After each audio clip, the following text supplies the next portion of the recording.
We have a fair bit to get through tonight.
All right, let me share my screen and we'll get going here.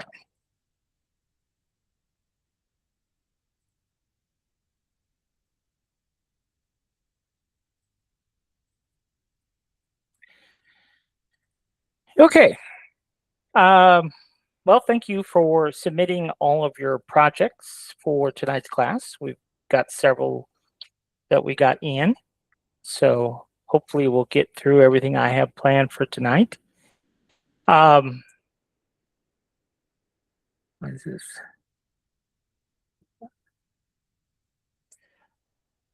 I wanted to talk a little bit about, if you haven't seen these new video tutorials that we posted, I think there's some really good information on there.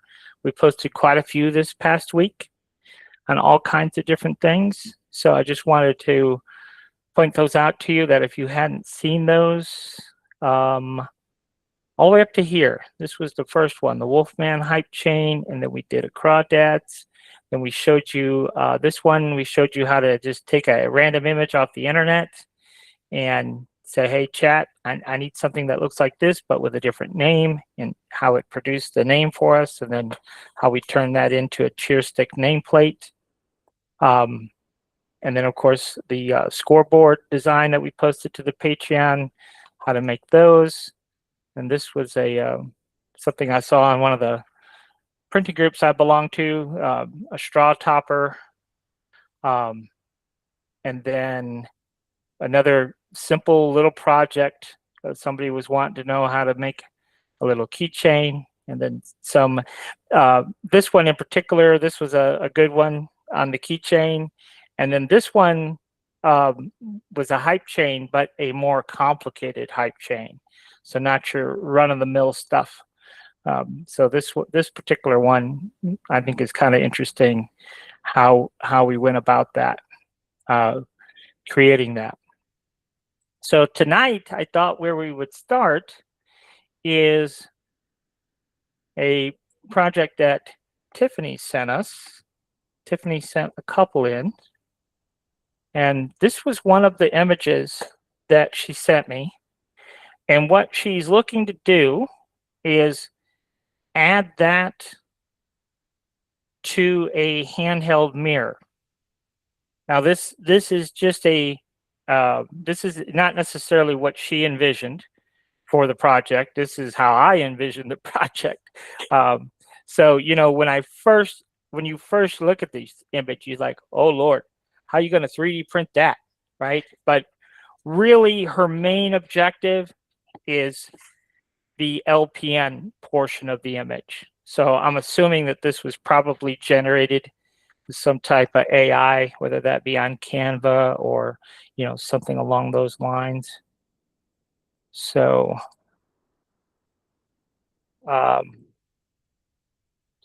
so what we're going to do is show you how to kind of simplify this a little bit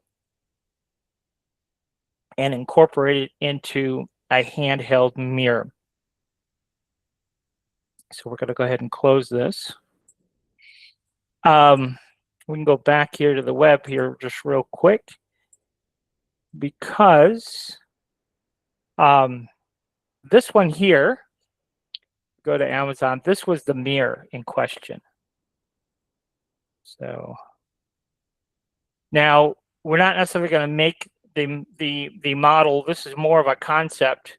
You could see it does give us dimensions here, but I would rather you have the mirror in hand than rely on these dimensions. So we're going to make a handheld mirror that will more or less fit this mirror, but it may not.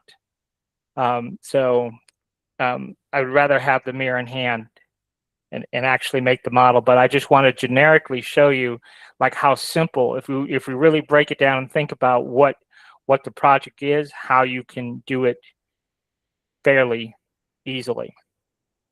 So the first thing we need to do is come in here to chat, and chat was giving me some troubles the other day. Didn't want to give me anything. So hopefully tonight it will work just fine. But anyhow, what we're going to do is just drag and drop her image in here, and then we'll go through and see if we can't simplify this a little bit together. Okay, chat, I need you to simplify this image. Primarily what we're looking for is just the LPN portion of the design with the heartbeat heart in the middle of it, and also the little hat on top, the little medical hat. But the rest of the design we don't necessarily need. So we need to simplify this for 3D printing and vinyl cutting. So that will be the prompt that we're going to use. We'll see what it gives us. There's Tiffany. We're done started without you, Tiffany. We ain't messing around.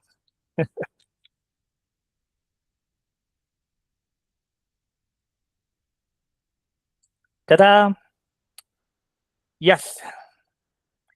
That is what we need. Now, again, I don't know if this is what Tiffany had in mind, but it's what I have in mind. So I think this will work out fine, though. So let's go ahead and Tiffany says yes. That is what she had in mind. Perfect. Okay, so I think what we can do now is let's go ahead and right-click on the design, and we'll choose Copy Image.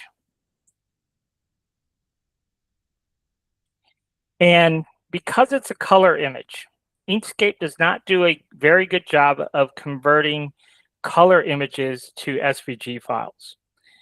So what we're going to do is we're going to come in here and we're going to use the Vectorizer AI app. And we're going to just hit Control V, paste. So we copied it from chat and then pasted it into Vectorizer AI. Now there's a lot of websites that does this SVG conversion, but I don't think there's a better website that does it than Vectorizer AI. Like, it does a really good job. So it's $10 a month. They do not have a demo version of it, but to me, it's a total no-brainer. For $10, you can't go wrong. So we are gonna, we'll type LPN logo is what we'll call the SVG. And then we'll pop over to Inkscape. Now there's a couple of things that we got to keep in mind. We're making a handheld mirror, so it is going to have to fit our build plate. Now this white square here represents my build plate. It's 200, my build plate is 257 by 257. And so that's essentially what this square is. Now, if we go back out to the website, if you guys haven't seen this or don't recall us talking about it previously, some of you may be new. But on our website here, if you go to our web channel, which is All Things Creative on YouTube, and we type in, well, actually, we can just click on playlist here, And really, you should just watch this playlist, Inkscape Step by Step. And the very first video, the Inkscape Quick Setup, it talks about how to set up your copy of Inkscape to match what we're doing in the videos. But one of the things it talks about is setting up this white box to be the size of your print bed. So now you'll be able to visually see, you know, whatever it is you're creating, will it fit on my print bed the way I think it will? So definitely, it's only like a 5 or 6 minute video. It's worth watching. But all the keyboard shortcuts we use and all of these tabs that we have open, we show you how to set all that up in there. So anyhow, our next step is to open up that SVG file. So we're going to hit Control-I, and there's our LPN logo right there. So the first thing we need to do is right-click and ungroup it. And you'll see here on the Layers and Objects tab, you'll see there's always a pile of groups. We don't really like working with groups in Inkscape, so we're going to right-click and ungroup. And now you can see we just have pieces and parts. Okay, so we're going to start by deleting the white because we don't need that. Now I noticed something that it did here. You see this little connector here? Well, we don't want that. So all we're going to do is come in here and grab our rectangle tool, which is the R key on our keyboard, or we can come over here and just click on the rectangle tool. Let's turn on snapping. And all we're going to do is just drag out a rectangle like so. Go back to our selection tool, which is the S key on our keyboard. And then we're going to shift click the black here. So we have this rectangle, shift click the black, Control minus. Control minus is the same as going to path and difference. You're probably getting tired of me saying that, but because I say it every class, every video. But anyhow, that's the shortcut there. And we have the same situation over here. So R for rectangle, just drag it out here. S for selection tool, shift click the black, Control minus. Okay, now the fact that this spacing is not the same as this, I'm not going to sweat that. I would, however, like to extend this. So I'm just going to double click on that path that I want to extend, grab my nodes, hold my Control key, and click and drag. Holding the Control key allows me to just perfectly horizontal. Okay, so I want it out there a little bit more. And I want to do the same thing on this side. Double click the path, select the nodes, Control key, slide it out. Okay, that's just a personal preference. I just wanted that a little bit extended there. Okay, so I'm happy with this. Now what I want to do is I want that this little guy here. Let's go ahead and shift click and Control minus. That'll cut a hole in my black so I see through it. Now you see I have a bunch of pieces here. And what we need to do is we need to combine these pieces. But I want to show you some more details about this design.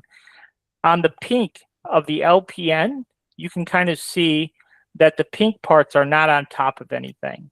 But on the heart, the pink is sitting on top of black. And this piece here is sitting on top of pink, but then pink is sitting on top of black. Now, these are all important things to understand because of how we're going to 3D print this in the end. So, and that's purely a personal choice. But for me, I'm going to kind of print it the way it's built on purpose. You know, the whole idea of 3D printing is to make it look kind of sort of 3D, right? So what I want to do here is I'm going to go ahead and just for a visual here so you can understand a little bit more about how Inkscape really works, is we're going to select everything, and you can see everything is selected, right? But if I shift click, so I'm actually going to right click and we're going to select same fill color. So that is, so if I select one piece and then hit select same fill color, it's going to select lots of pieces, and we can toggle those off So you see the pink heart is different than everything else. So that's kind of interesting. But I don't want the hat pieces part of my selection for my LPN. So I can shift click those pieces. And when I do that, you'll see these disappear.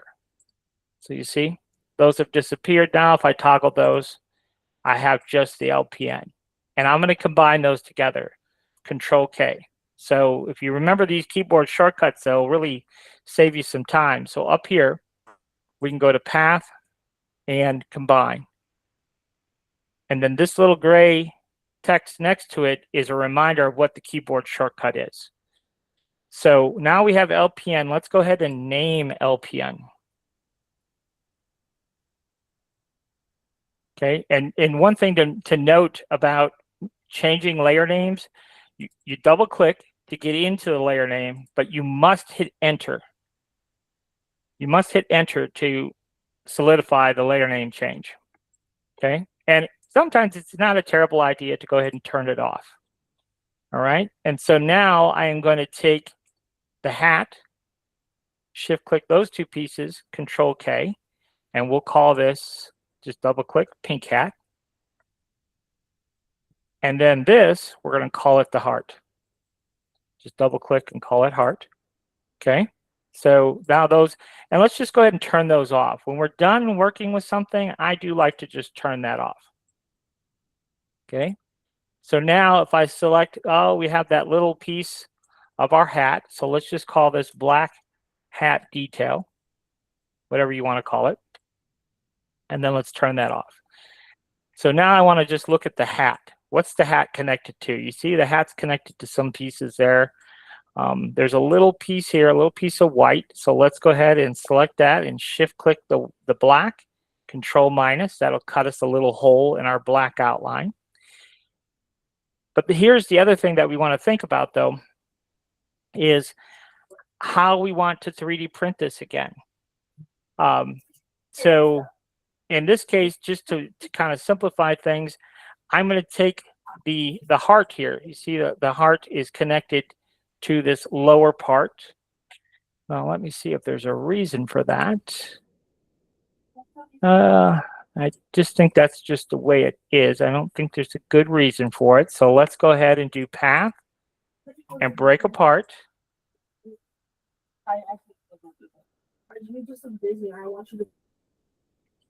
And now this heart is separate from the rest of the outline. So we'll call this heart black. And we'll turn that off. And then everything else can be the black outline. Control K, black outline.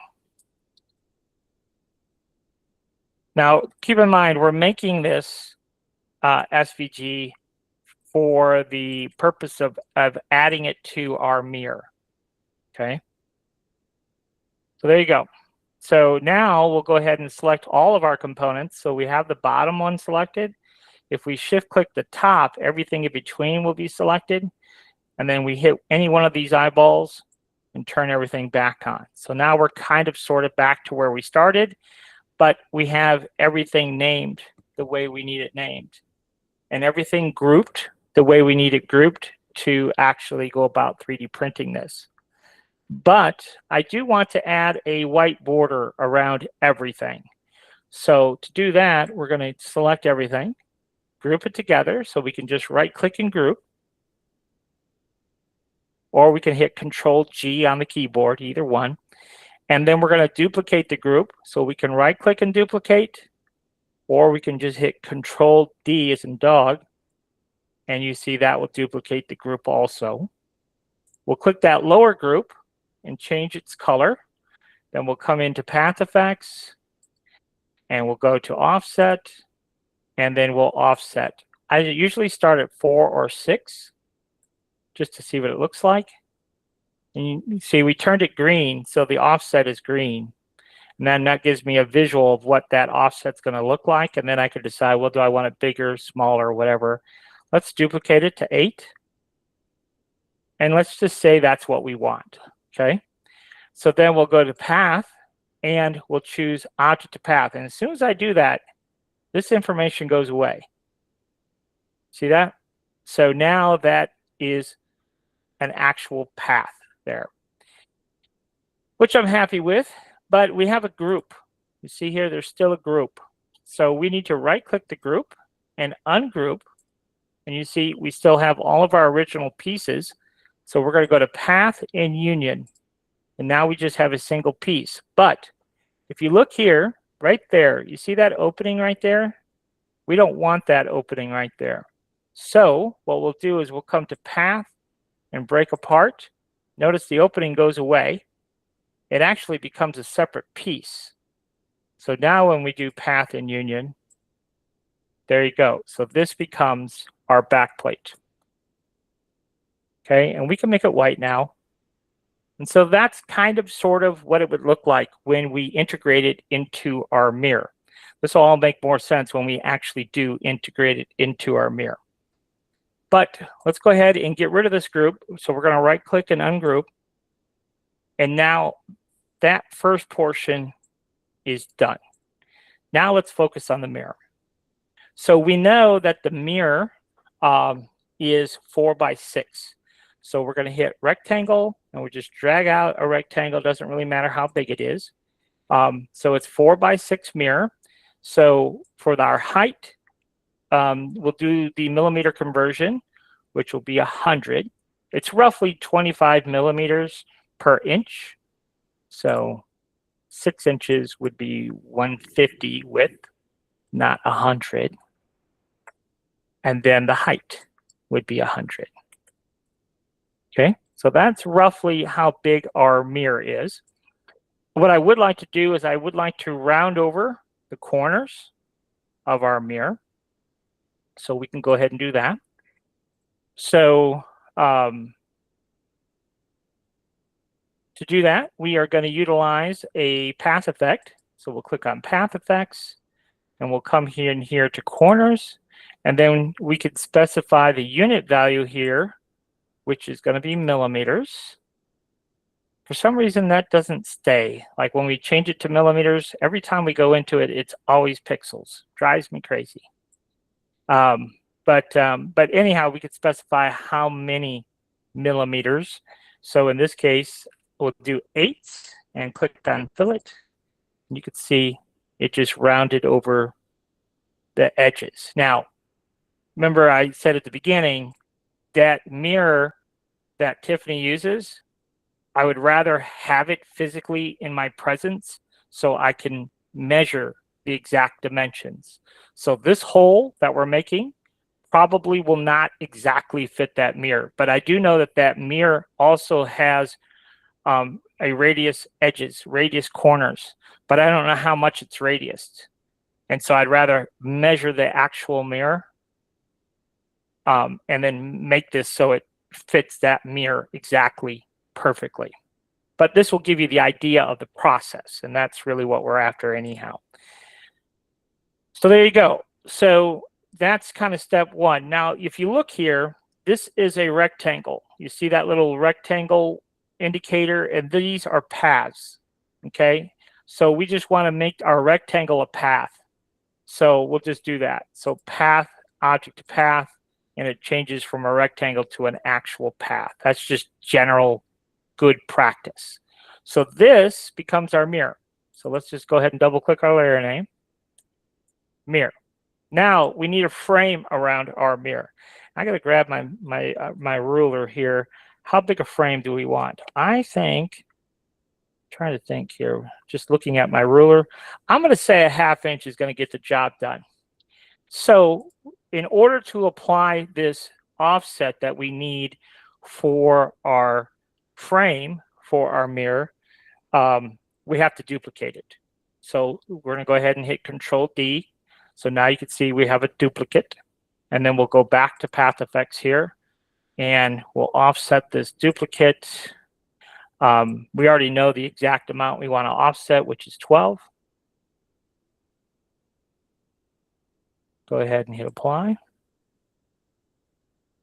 Now, we can't see what's happening here because our duplicated piece is on top of the mirror itself. But if we go to object and we lower it to the bottom, now we can see there's our mirror.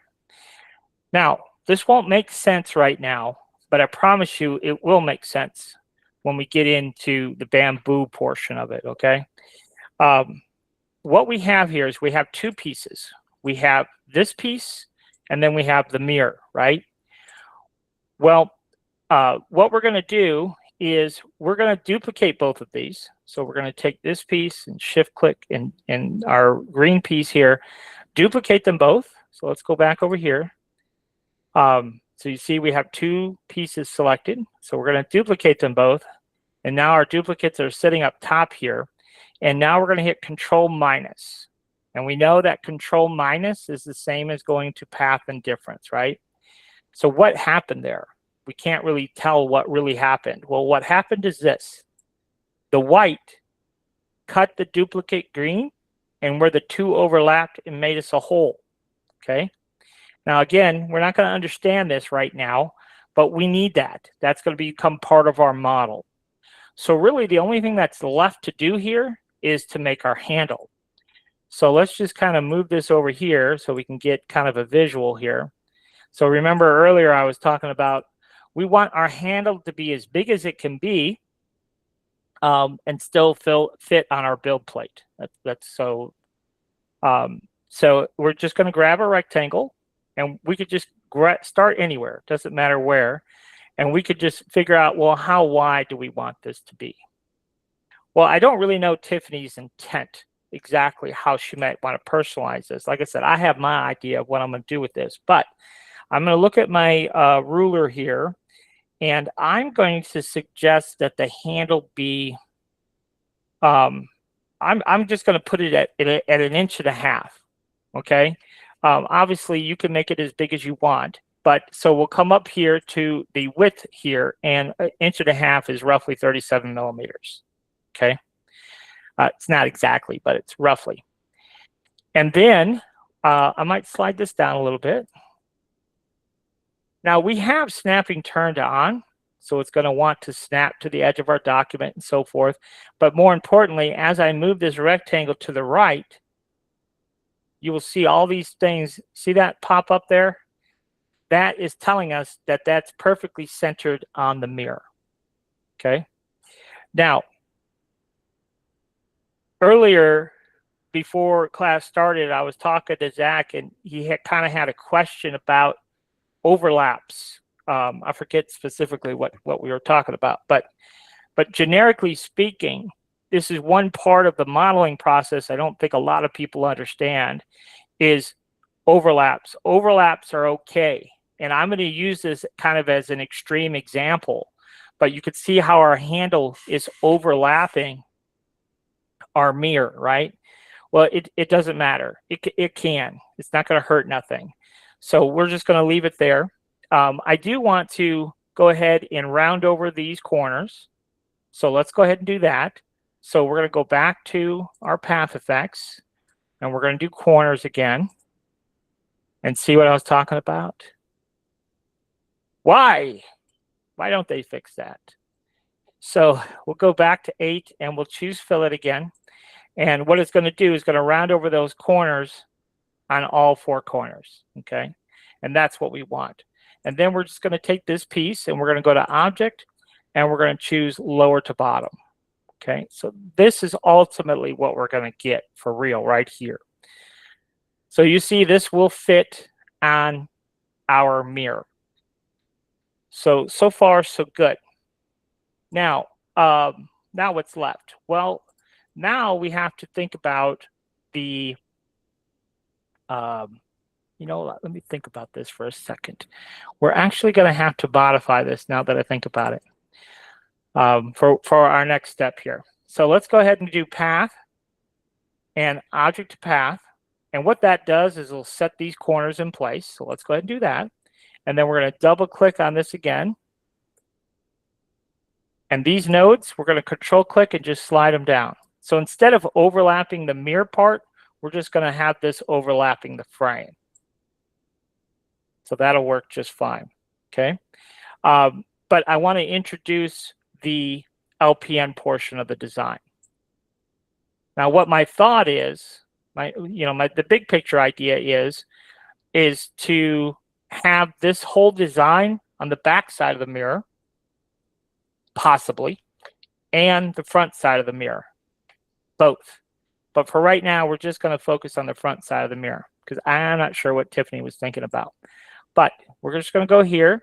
We're going to go to Object, and we're going to choose Raise to Top. And then we're going to scale this down. We're going to hold our Control key down. Let's go ahead and turn off snapping for a moment. And so this was my idea. Now, we've got a couple of different things we could do that I think would be interesting. We could do it just like this. So in other words, we could print the mirror separately. And honestly, that's probably the way to do it, is to go ahead and print the mirror separately and then print this as a badge that we would just glue on, just like this, right? And then part of this design could actually overhang the mirror. And I think that would just be, an interesting design element in and of itself. Or we could, but I'm not going to do it that way, only because I don't know if that's what's Tiffany's intent, but I just want to show you another idea here. Or we can just incorporate this directly into the frame and mirror itself. So here's what I'm talking about. I'm going to slide this down a little bit. I am going to make it a little bit smaller here. And let's center this to the handle. So we can turn back on snapping, and we should just be able to move this, and boom. You see that vertical red line? That means she's all centered up. That's what that means. And we could just leave it just like that. And then when we actually go to create our 3D model, which we're going to do here in a second, then you'll see how this all comes together.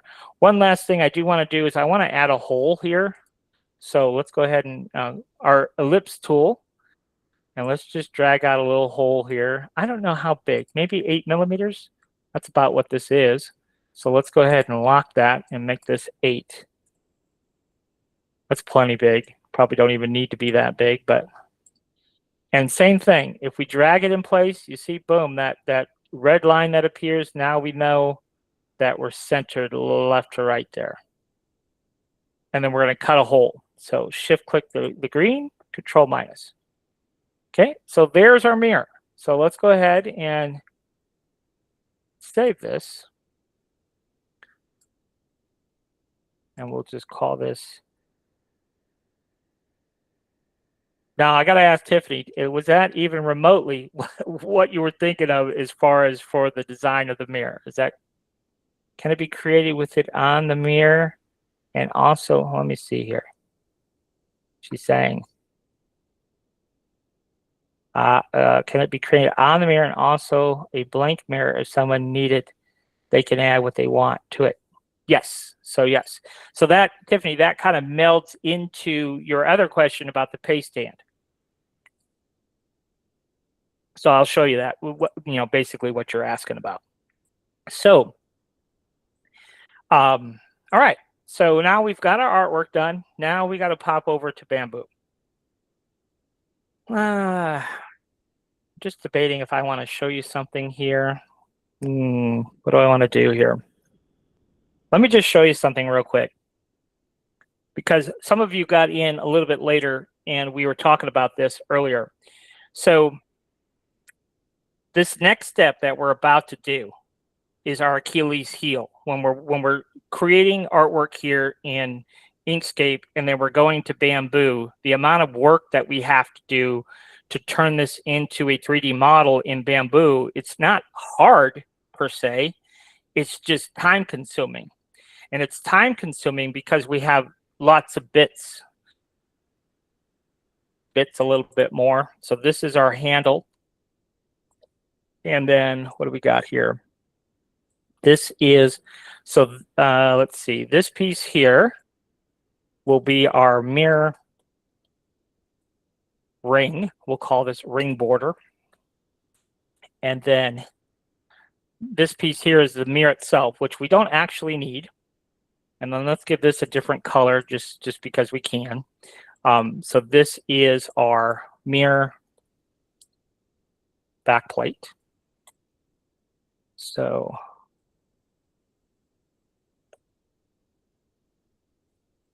and then so this is going to be our LPN backplate. And then we have our black outline. Maybe we'll just even name that LPN black outline. LPN heart black, that's the LPN itself. And the pink hat and the heart and the black heart detail. Okay. All right. So now we have everything named where it makes sense what it is. The challenge that we have is we're not able to translate what we have here into Bamboo. So, so what we're going to do here is we're going to do a little bit of work here, and then we're going to use the model builder that I've created to automatically generate the model. Now, obviously, you're not going to be able to do that just yet because the model builder is not available to you. So just so for those of you who came in a little bit later, the model builder that I'm about to show you is going to be available to all Patreon members on the baddie tier at no additional cost. So we are going to release it officially on the 14th, August the 14th. So that is a Friday. The Thursday, August the 13th, we're going to be going through it all, how it works, and how to add it to your current workflow. So we're going to be going over that live in class and then releasing it the following day. So existing baddie members, there'll be no additional cost to that software. There'll be a plugin for Inkscape, there'll be a plugin for Blender, and then there'll be the model builder. So we'll have actually 3 different automation tools that do all kinds of different things. But all of that's going to be released on the 14th. The 13th will explain how it all works. Okay. Now, for anyone who comes in after the 13th, there'll be a new tier that will be the same as the $20 tier is now, plus an extra cost for the automation tools if you want to utilize the automation tools. But existing members, you don't have to worry about it because your price is frozen. All right, so that's that. So I'm going to just show you quickly how to set this up for the model builder. And then we'll show you how to quote unquote do it the hard way with Bamboo. All right. So with the model builder here, what we can do is we can specify all of our extrusion values in Z heights right here in Inkscape. So for example, the handle here for our handheld mirror, I'm going to extrude that 4 millimeters. Now the first piece, because this piece is going to be on our build plate, we don't actually have to define at all. Okay, so the first piece, we don't define the Z height. But now the rest, for example, well, let me put it this way. We don't have to define the Z height. We can define the Z height if we can make sense of it in our brains. If we can't, don't worry about it. Don't worry about it because we can handle that in Bamboo. Our main thing that we want to do is we have everything named here in Inkscape.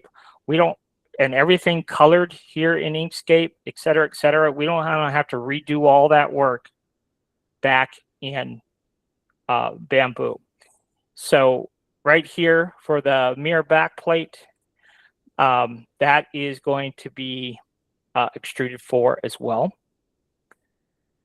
And the Z height will be half that because I want the mirror backplate to sit on the build plate.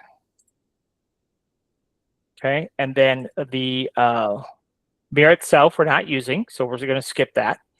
The mirror ring border, okay, it's going to be extruded 2, and it's Z height.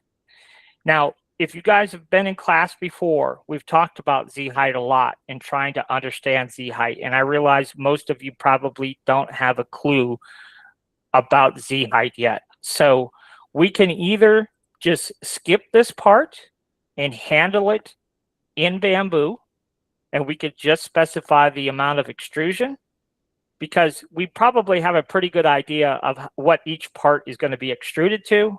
We just don't understand the Z heights yet. In my case, I understand that this particular part here, the higher I go up the stack, the less certainty I have about Z height.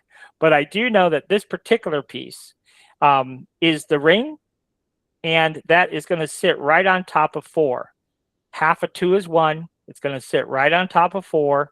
And so therefore, the Z height would be 5. Okay, so we're using that greater than 2, greater than 5. That's how we're defining extrusion and Z height.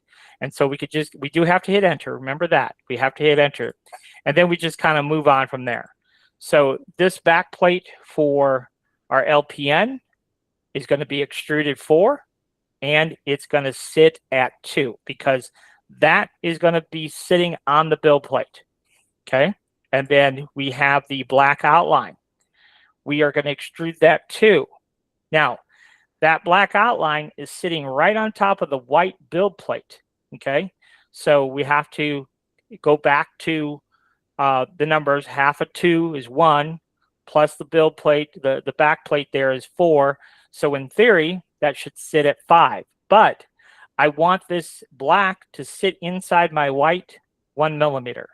So the Z height becomes 4. And like I said, I realize most of you have no inkling of what in the world I'm talking about. But let me just go through this and keep going here. So the heart will be at extruded 2, but sit at the Z height of 4, and then you'll see how it all comes together when we make the model. The LPN is extruded 2 and also sitting at 4. The pink hat is different because the pink hat is sitting on top of the back plate and it's sitting on top of the black outline. So that is going to be extruded 2 still, but it's going to sit at 5. And then the heart, same kind of thing. It's going to be extruded 2 and sit at 5. And then the black hat detail, it goes up a notch. So it is going to be 2, but it's going to be sitting at 6. Okay. And we'll just go ahead and save this. This part I understand that you really don't understand the Z heights. Okay, I understand that. And the more you get used to setting up your file system,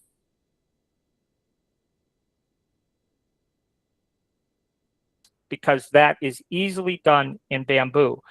The part that's hard and takes time is coloring all of our parts. We already have our parts colored.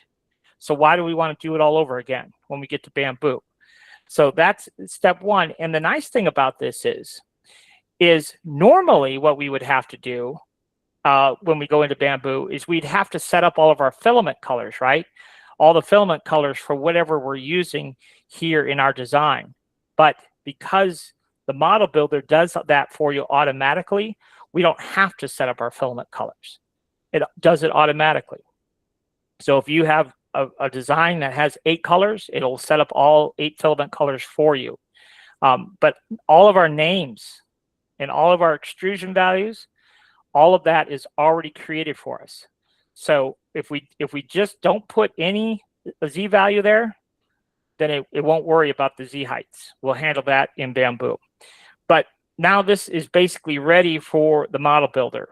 So we're going to go ahead and minimize this. We're going to hold our fingers crossed and hope that I didn't screw up something today, because I've been working on this a little bit today. But here's the SVG file that we just created. So if we drag and drop this, then it automatically creates the model for us, right? That's what we're after. That model file is already created for us. So if we come in here and we open up that file, it should be ready to go for us. Now it's not going to be colored exactly properly the way we want to, because but it's going to have the same colors that we had in our file. So you can see here, if I take color 1, we're going to make that white, and then the orange, well, let's do it this way. We'll just take our back plate and make it white. So you see we have this little recess now where the mirror is going to fit. Now, we didn't have this quite right because I forgot that we had this ring sitting on top of 4. So, but this is why it's nice, because it's easy to make these little adjustments. But all of the main work is done, because if you look here, you see all these names, they match exactly what we had in Inkscape. So we had a 4mm back plate on our mirror, but then I added this 2mm ring, but I forgot about it over here. So all we have to do is alt-click the handle and come up here and make it 6mm thick. Okay, and our LPN, so we find our LPN back plate, we'll make it 6mm thick. Okay, so you see what we did there so far? So now all we have to do is select all of our LPN parts, and we have to raise them. Now you see this, how this piece is sitting up off the build plate here? That's no problem. I saw that. So we're going to take our mirror black plate and the ring border, and we're just going to back it up a 0.5 millimeter. So you can see here, this is at 4. Let's see here. Why is it that like that? Let's do this. Let's do it this way. Let's alt click on the back plate. That should be at 2. So we had to back it up 1. And then this, the ring, it should be at 5. And it's at 6. Okay. So now all we have to do here is bring this up. Now, what's going on here? Yes. So the handle and the frame is now flush. Okay. But we need to bring up all the LPN components. So we'll come over here and select these. I'm just control clicking on those. And then if we raise those by 1, so they are at 6, let's go to 7. And let's look at this. So just look at it a little bit more closely here. This black outline, it's embedded 1 sitting on top of 1. The green, or the pink rather, it's embedded 1 sitting on top 1. And that's exactly what we wanted. So everything else is correct. You see how the hat is proud, the heart is proud, and then this is proud of everything. Now, if we don't want this high, this is 1 millimeter, and I would probably recommend we back that off. So let's alt click here, and here, and here, and here. So I'm just alt clicking all this stuff, and let's change the Z height to 6.5. Now everything is just sitting proud a 0.5 millimeter except this. So we still have to adjust that. So go back here and make that 7.5.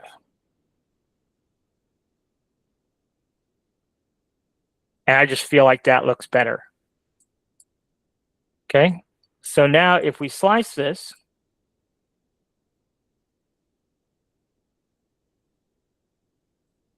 that's what we get.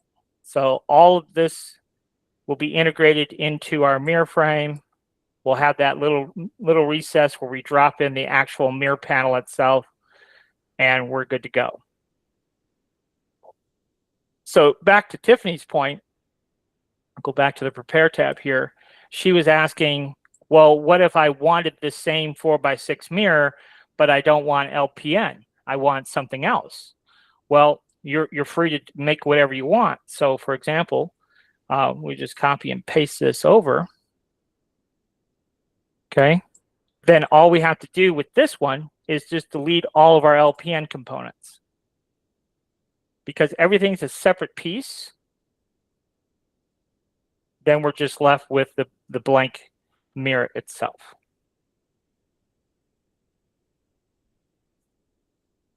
Let's go ahead and import this one more time. So what do we do with the situation that we're at now, because we don't have the model builder? So all we have is the the SVG file that we created. Well, when we import the SVG file, Let's see. I don't think that's the right one. Let's take a look here. What do we call it? LPN mirror. Maybe that was the right one. It looks awful big though. Nope, we did the LPN logo. We need the LPN mirror. There we go. So because we don't have the model builder yet, everything comes in 10 millimeters thick. So, and you could see here that nothing is named. Nothing is colored. Bit of a drag, right? But essentially what we have to do is go back through and do the exact same thing, but we just have to do it piece by piece by piece. So we know that this is the handle. So we would set the Z thickness to 6. We want it on the build plate, so we would set it at 3. Okay, and then our next piece here is the mirror back plate. It's going to be 4, or it's going to sit on the build plate at 2, but its thickness is 4. Okay, and then the ring is going to be 2, and we know that that is going to sit at 5. Yes. See, and so on and so forth. The LPN pieces, we know that that is the back plate of the LPN, so that would be 6, and that needs to sit at 3. And then the next piece is black, so that is 4. So we just hit 4 to define that as black, but we know the thickness is 2, and then this is going to sit at 6. So we see that that black is proud 1 millimeter, just like we originally had. And our next piece is going to be black as well. So we'll go to 4, set its thickness at 2, set its Z height at 5. Yes, that's fine, that works. And then the next piece is our LPN pink. So we'll set that color to 5. We'll set its thickness to 2. And its Z height is 5. Is it though? No, it's 6. Excuse me. Because that's what our handle height is. So let's go back in and set that Z height to 6. So that black heart that we did, that was not supposed to be 5 either. That is supposed to be 6. Okay, easy enough to fix. So the next piece here, which is our pink heart, we'll change it, scale it to 2. So now you can see how valuable the model builder is, because it will definitely make things easier to make. But then it will be 7. Our black was 6, and actually we made that 6.5 because we didn't want it sticking out a full millimeter. So now it's only sticking out a 0.5 millimeter. And then what do we got? We've got our pink hat, which that's going to sit at 2. It's going to be pink, and the Z height is going to be 7. No, it's going to be 6.5 as well. And then finally our black piece. That's going to be 4, 2 mil thick, and we want that to sit at 7.5.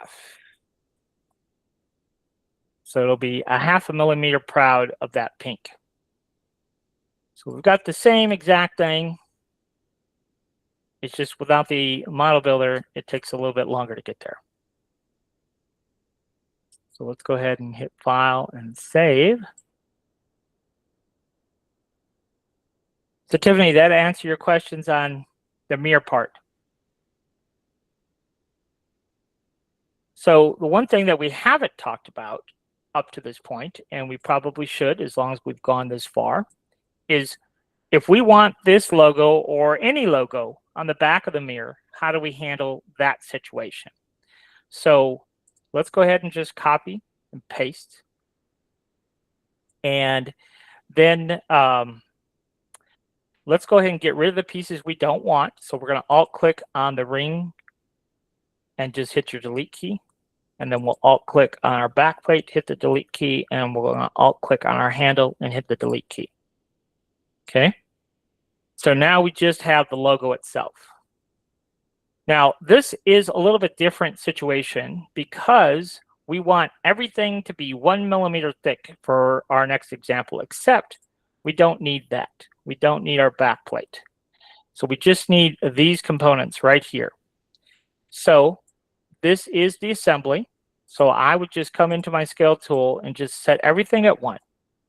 So, so we're here on the scale, and then we just go through each component 1. 1. And I don't believe there's a way to set everything to 1 automatically. There should be, but it's not there yet. So now everything is 1 millimeter thick.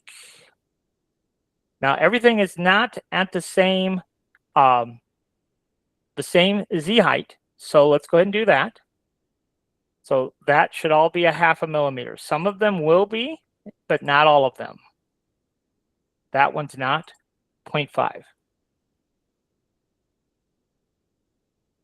This one is not. 0.5. And then this one is not. 0.5. Now, why is everything 0.5? Well, because everything is 1 millimeter thick, and we want everything to be printing on the build plate for this particular phase of the project. And so it's half. If these are all 1, to put them on the build plate, they need to be at 0.5 in the Z height, which again, we specify with the move tool. Okay, that's where we specify the Z height. Now, if I slice this just the way she sits, you see it sliced perfectly. You know how many questions we get about these little white dots? A lot. So we just uncheck seams, and then we don't have to look at the ugly white dots. Okay, so this is what we've got going on now. So now what we need to do is we want to scale this, right? We want to scale this roughly in size. Okay, but so let's go ahead and do it. Now, we don't have uniform scale selected, so we're just going to drag this out from the corner and get it approximately, we'll just call it that big. But notice that this has become thicker. Now, in this particular instance, we are able to change the Z height because all of these pieces are all at the same Z height, but they were originally all 1 millimeters. So we're in the scale tool. So we're changing the thickness of all these parts to 1. And if we go back over here to the move tool, we could specify the Z height to 0.5. Yeah, we should be able to. Maybe we don't need to, because let me see here. Maybe these are already at 0.5. So let's look at that. So we'll select this build plate. So there's our pieces. Now, what are they? They are all 1. And yes, the Z height is 0.5, 0.5. So the Z height did stay the same on everything. So that part's good. So now all we have to do is take all of our components of our LPN. We're going to flip this over 180 degrees, or we could just have entered 180 degrees if we wanted to. And then we have to take these components and add them to the mirror assembly. So you see here, this right here, it says LPN mirror. And then if we come up here, this is the mirror assembly. That's what this is. So if we control click that, right click and merge. Okay, now when we slice this and we look down below, there is our logo on the backside. So that's how we would go about adding a logo to the back if we want to do that. So it's a little bit of work, but not too bad. Once you get it figured out, you know, it's probably, in reality, it's probably like a 5 or 10 minute job, but it's understanding all the steps to get there.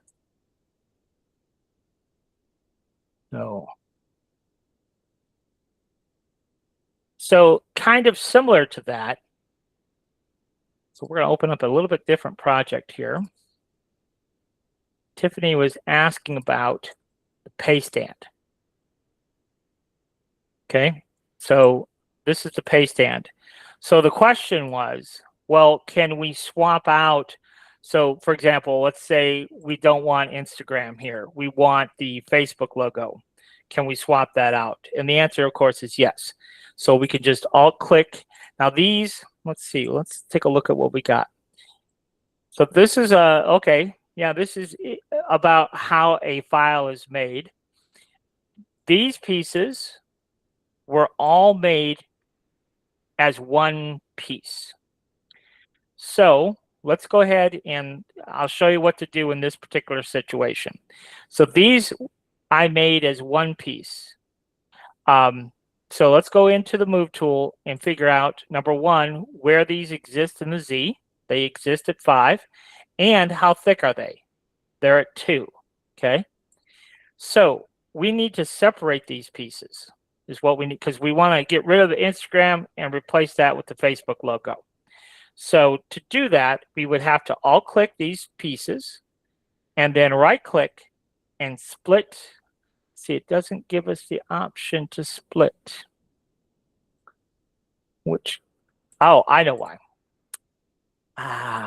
It's going to be more work, but it's okay. Firstly, we could go back. So this was a file that we provided to you on the Patreon for the class that we did. She says, remove Venmo and add Facebook. Okay. So this was a file that we gave to you on the Patreon. So you have the original SVG file.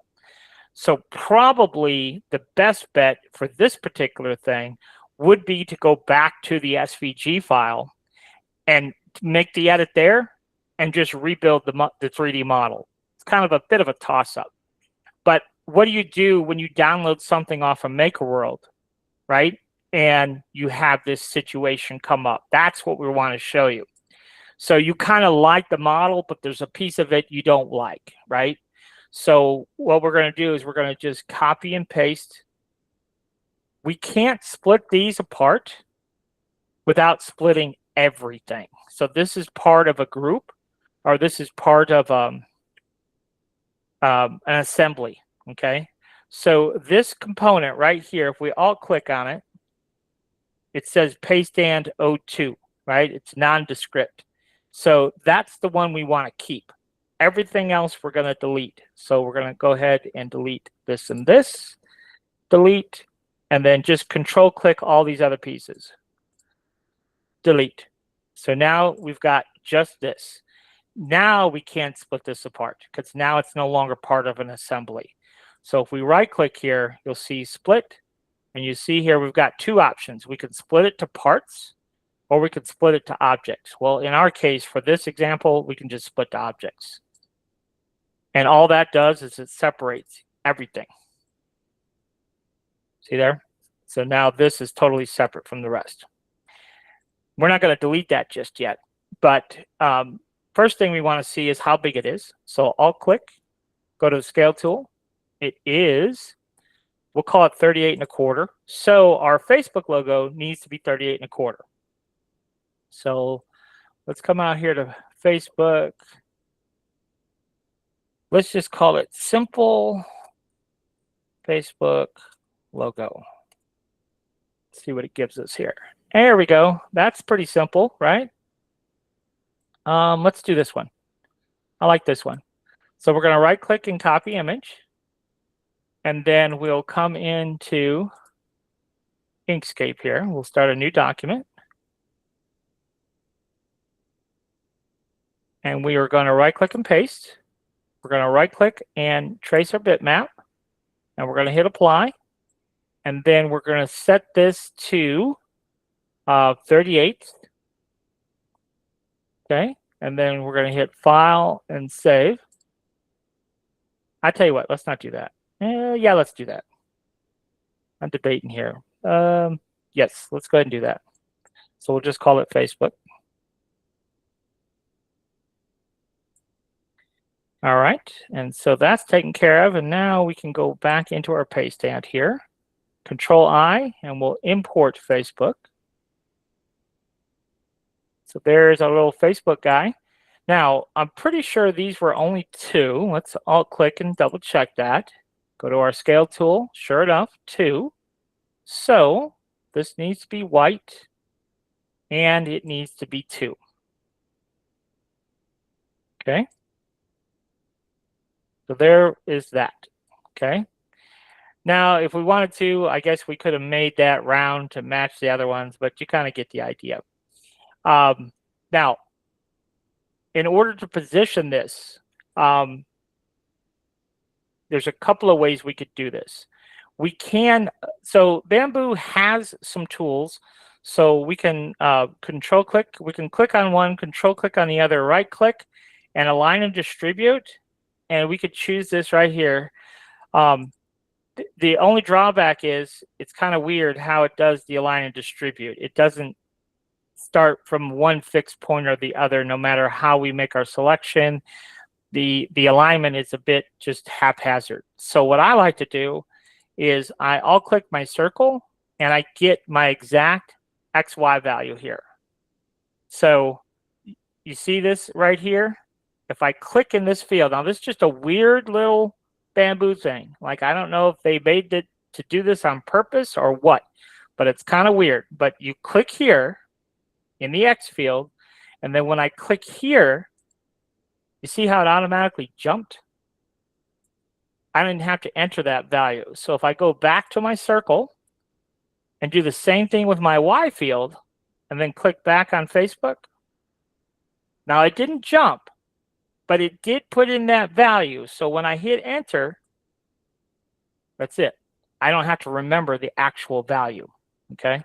So isn't that kind of bizarre? Now we can delete it here, kind of manually like this, or we could come over to objects and find the Instagram piece to get rid of, because you see that there's a circle there. So we got to find it anyhow. So where is that piece? Right there.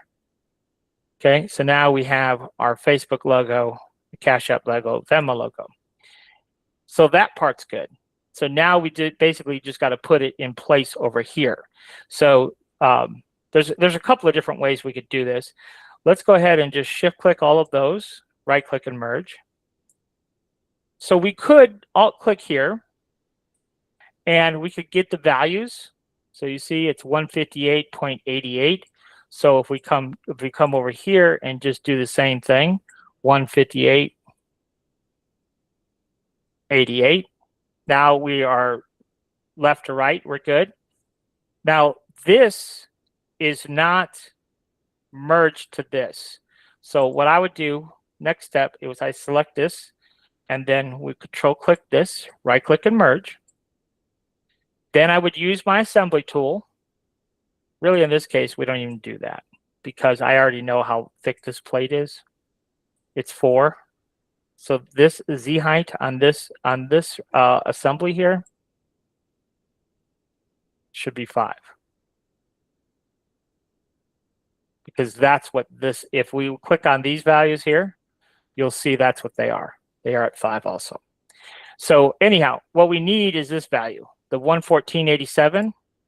So then this needs to become 114.87. So we just select these by alt clicking them, go to the move tool, and it is 114.87. So those are precisely positioned exactly where they should be. Okay. The only drag here is we have to go in and delete the pieces that we don't need. So it's not that one. It's a bit of a trying to find a, there they are right there. So we can go ahead and delete those. And now we have our Facebook, Cash App, and Venmo. So it's a little bit of work, but it's not too bad. So let's go, we'll save this project as, I'm just going to say Tiffany here. We'll call it Tiffany. So when you get your project files, you know which is which here. All right. And then, as long as we're kind of on the subject. So this, boom, just fits in that slot. And this little ledge here, obviously holds that sign in place. But if we want to, we could all click on this and we could make this taller. So we go to scale here, and if we select that green cube and drag, you see what it does there? If we hold our control key down, then it just lifts it up like this. But we could make this a little bit taller, and we could add like a Facebook tag or a phone number, or we could personalize this however we wanted to, because that would still, or even on the front of our business card cover. So that's just another idea, that you could personalize that a little bit. And so you could make this as tall as you need to. Now, keep in mind that this ledge, right? If we make this tall to personalize it, this would actually cover up our QR code. But that's no problem, because all we would have to do is stick like a little block or something underneath here just to raise it up. Whatever amount that we raise this, you just put a little block there so it's sitting on the block, not sitting on the existing base, and then it would still work like it was intended to work. So yeah, so that should answer that. Now, let's see, is Ashley, I'll tell you, Ashley, time to wake up. We're going to work on your project next. And I think this is a really good example of something that we would run into all the time when we're making stuff for customers. And they say, oh, can we make this? And I was like, well, yeah, we can, but not very easily. So most of us, like, especially if we're brand new, and they say, well, I want this turned into a hype chain, would start to hyperventilate. Because when we look at this artwork, we think, oh, that's a lot of work. And it is a lot of work. But if we just kind of break it down bit by bit by bit, it's a lot of work, but we can get through it fairly easily. This is no more complicated than a more simplified design. There's more pieces and parts to it, but the actual process of making it is the same that is what we would do with any design. So, for example, if we get time, there's a couple of them that I saw on various Facebook groups, and that's why I really encourage you guys to send in projects so I don't have to go searching. But this is a good example of bread and butter. So this gal trying to teach her 10-year-old son if we can make some medals for their summer camp. And so they got a 3D printer, but have no clue how to make this. And of course, this is a very straightforward, very simple design to create, with the methods that I showed you this past week. I posted all those hype chain videos of us breaking down all those designs. And if you watch them, you'll see that the actual breakdown is exactly the same from design to design to design. But I could see where this would be daunting for a 10-year-old when he hasn't seen the process. Well, geez, where do I even begin, right? And then look, then this design, same question. They want to turn it into to a 3D design. Same exact question, very simple, basic logo, but the breakdown process is exactly the same, no matter what logo we're doing. So what I thought I would do before we get into making Ashley's design, I thought I would kind of like show you the problem and the solution. All right. So I've already made it. Ashley already has it. But let me open it up just so you can see the problem. So this is the design that we're going to make. So there's our design. Okay. Now, the problem with this design is there's a lot going on. There's a lot of pieces. Boom. There they are. Right? That's what it takes to make this design. How you would ever even begin to do that in Tinkercad or Fusion or any program, I haven't a clue. And I think what's also telling and interesting is I've never seen a video anywhere on any website where you pay for it or not of taking something that complicated and creating it with any program.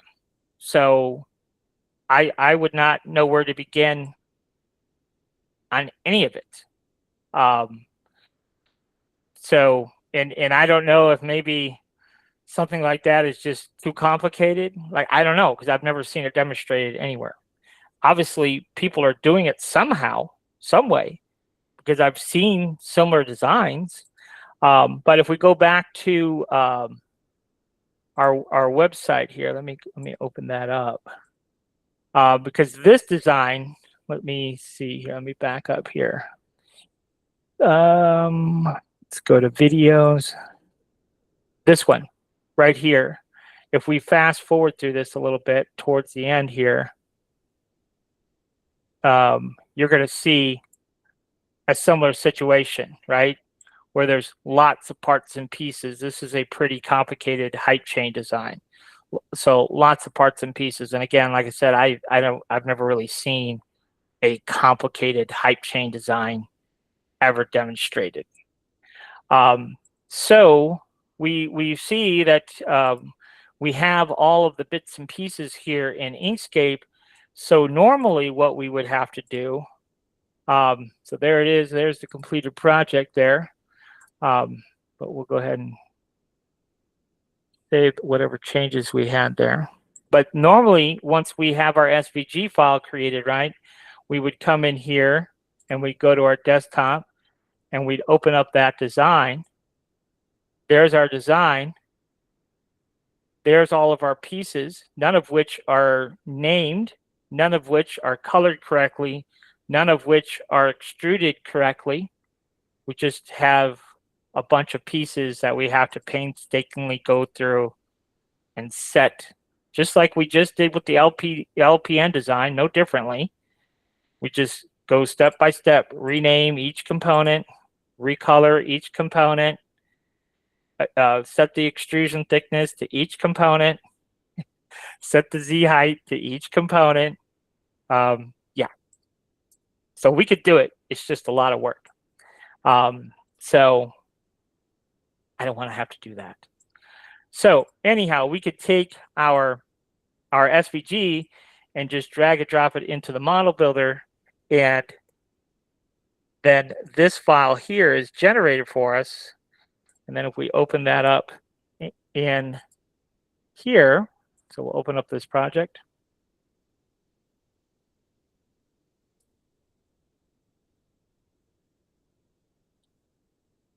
And it's all done for us. So that's why I spent all the time that I spent to make the model builder, is because, you know, it's very time consuming to got to have the know-how, but just even doing it is time consuming. So now, you know, with the model builder, we don't have to spend all that time making the model. It's already done. If we understand how to set up the SVG file properly. The rest of it is just literally a click of a button. So, but I do want to go through this because, you know, you guys are probably going to wind up with a request or just something you want to do personally that is a little bit more complicated like this. But one of the things that Ashley was trying to do was this particular design has 6 colors. And so what Ashley was wanting is, well, how can we print this, but break it down where we only have 4 colors? But she wants to keep the 6 colors, but we need to break it down into multiple build plates. So this is how we do it. It's pretty straightforward. So let's go ahead and add a new build plate. And we're going to leave this original one just the way it is. We'll add a couple of build plates here. So we'll always leave the original intact, and we'll work on copies. Okay, that's usually what I recommend we do. Work on the copies. So here's a copy. So this is 6 colors. So what we really need to do is we need to get rid of everything but the red and the green. Because if we get rid of everything else, the red and green will make up the 2 colors. So let's go ahead and do that. And so because everything, you see, everything is named here. So it's going to be really easy for us to come in here and, okay, that's our white border, the separator, lower white. So we can just go through and just start deleting stuff. Now the gold shield, yep, we can get rid of that. The green shield we're keeping. The maroon shield, yep, we can get rid of that. Rangers, we need to keep. 4 schools, 1 family. We're looking for Raiders here. Chargers, we can get rid of that. Bottom stars, red shield, we're going to keep the red shield. Black ribbon, old school, we're going to keep Raiders. And there you go, delete. Okay, and then obviously we can also delete that because we don't need that. So now Ashley's going to print that on a separate build plate, only 3 colors, right? So we'll go ahead and copy this. We'll paste it over here. It's going to be pasted in no man's land.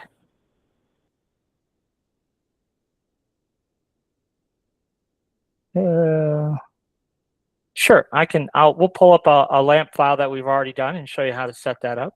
That's no problem. So now on this, basically we need to get rid of Rangers and the SHS Raiders and Rangers text. So we could just alt click here and delete, and then alt click here and delete. Now we do have a bit of a challenge on this though, okay? And on this one, the way we've set this up is the green, I know you can't see this exactly, but just follow along here. The green and the red is sitting inside this black 1 millimeter. So what Ashley's going to do is she's going to print these 2 plates separately and then going to glue them in place. Okay. But if we just remove these green and red plates, if we just remove them, then we won't have a hole cut out. So these would sit proud of this white separator here. Because right now these are sitting, they're sunken in 1 millimeter, but they're not, they're just overlapping in the model. There's not actually a hole there. So what we have to do is we have to make a hole is what I'm getting at. So what we have to do here is go ahead and select the model. And then when we go to our Mesh Boolean tool, we'll go to subtraction. We'll push everything to the left. And we know the 2 pieces we need. We need the red. So we'll come down here. We need to find our red shield and our green shield. So there's the green. I just got to find the red here.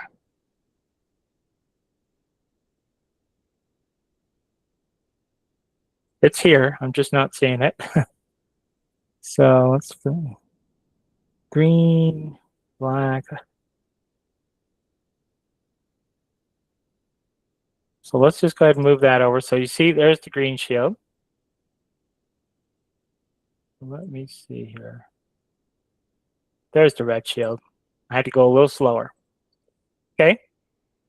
So now when I execute this, those will go away.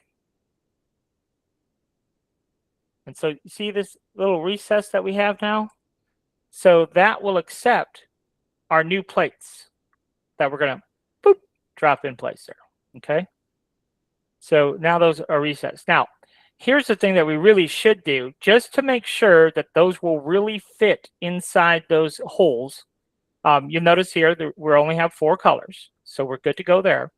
Now, we do need to add in, so let's go do that real quick. We do need to go to our desktop and we need to add a link into the top of this to hold the hype chain. So let's type in Jackson. And of course, you guys have probably seen this before, where if you go to the Maker World, if you look for Jackson 3D, these are his hype chain links. But we can take this one and just move it up here. I like to right click and center it. And then we're going to take this and center it too. I thought it was already centered. But this is build plate 3. So there's plate 3. Down here, we'll find that ring right there. And we're going to move it up. So we just hit the green and move it so it's just peeking out above. Now, we only want this sitting proud of this just enough to connect another one of these rings to. So you don't need to be stuck way out here. You know how many times I've seen models where the ring is stuck way out here? No, we just want it like just enough to put that ring in. That's all we want. Now, this will not print this way, so we have to take the ring, control-click the assembly, right-click and merge, and now that's sliceable. So let's do it. Let's slice it.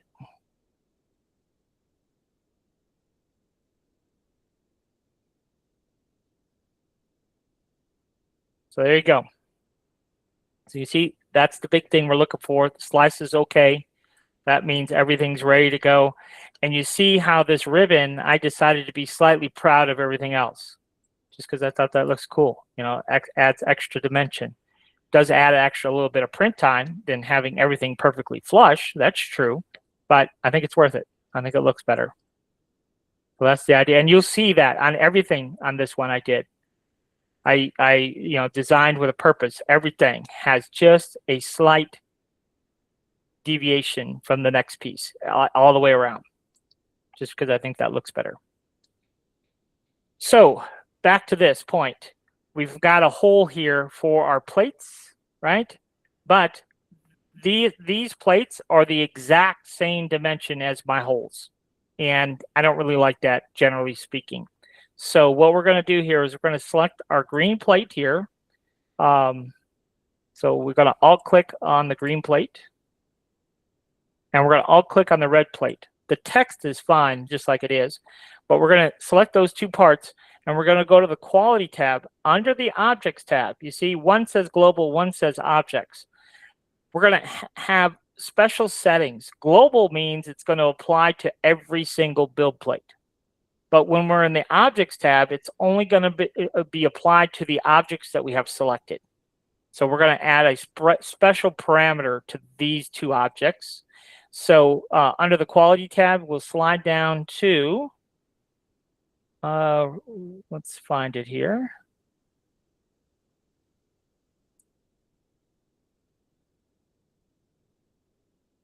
Maybe it's not available under Objects. I'm pretty sure it is, though. But maybe not. Maybe it is only available globally. Let's look.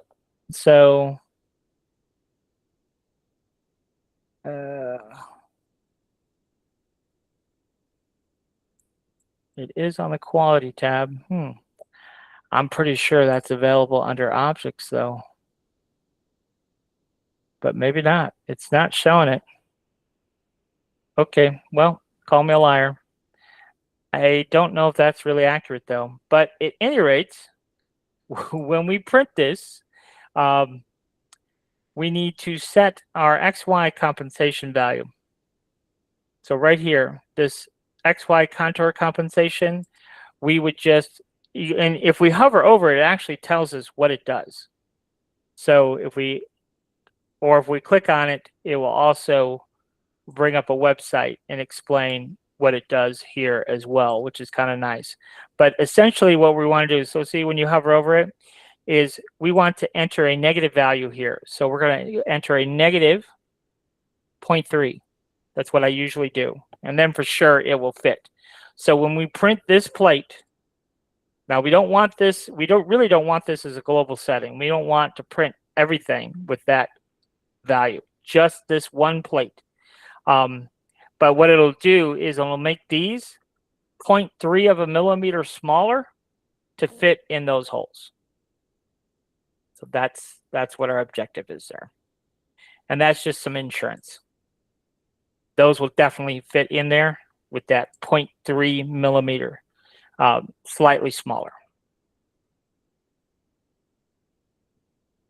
So we'll go ahead and save this because Ashley's needing it. So we'll save project as, class files, and then we'll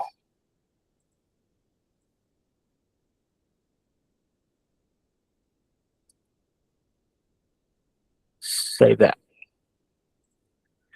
Okay, so now what I thought we would do is work through creating the SVG file because I thought it was a good example of the process, the thought process. Like when we begin a piece of artwork like this, where do we even begin? What do we need specifically? So I thought that would be helpful to us. So let's go back out here. And let's go to chat.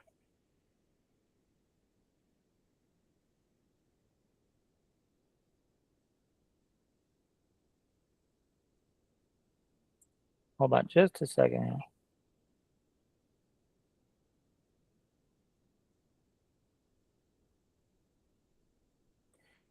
Okay, so here is the chat for this artwork.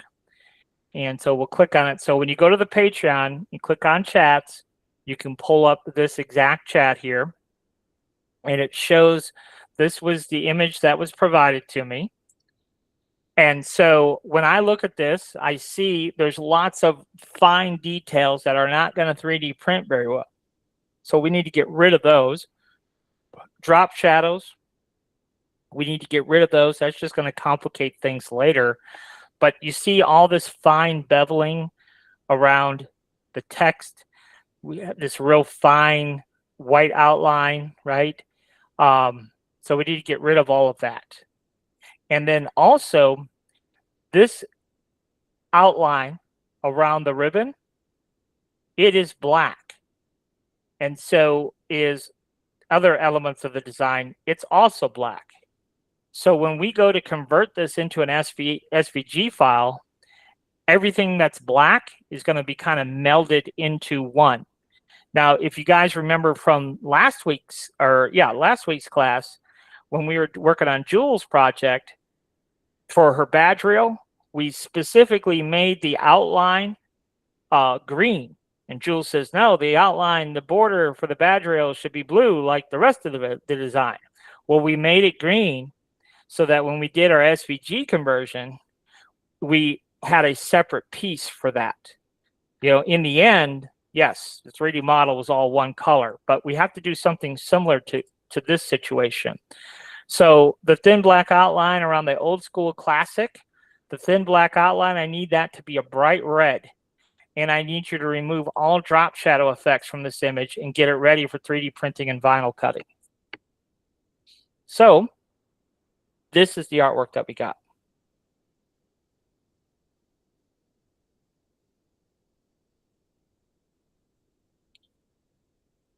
And it did exactly what I wanted it to do, right? It made that thin black outline a bright red, got rid of all the drop shadow effects. And so I said, so far, so good. Now what I need you to do is simplify kind of the shield, if you will.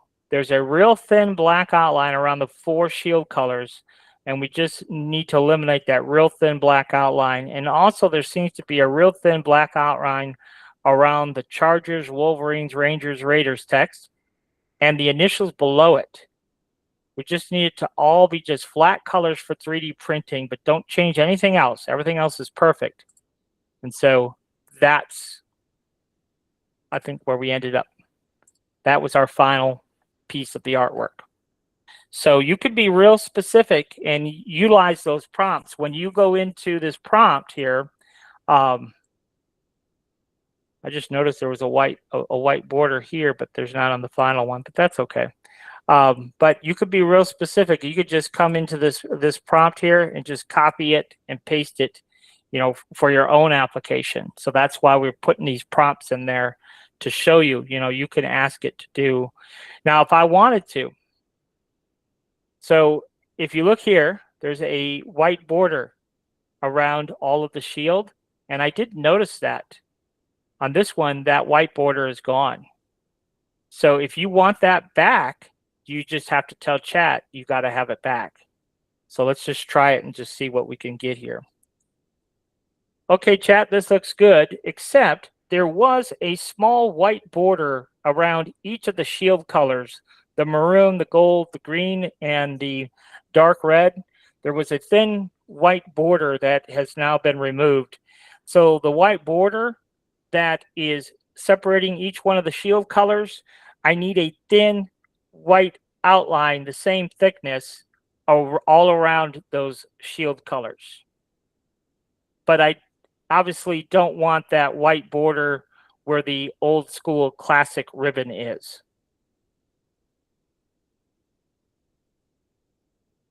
So you'll see in most of all my videos nowadays, everything starts in chat, getting the artwork cleaned up. All those videos that I posted to the YouTube channel where we're doing hype chains, keychains, last week when we did badge rails, all of it begins in chat, cleaning it up in chat, getting it squared away the way we want to.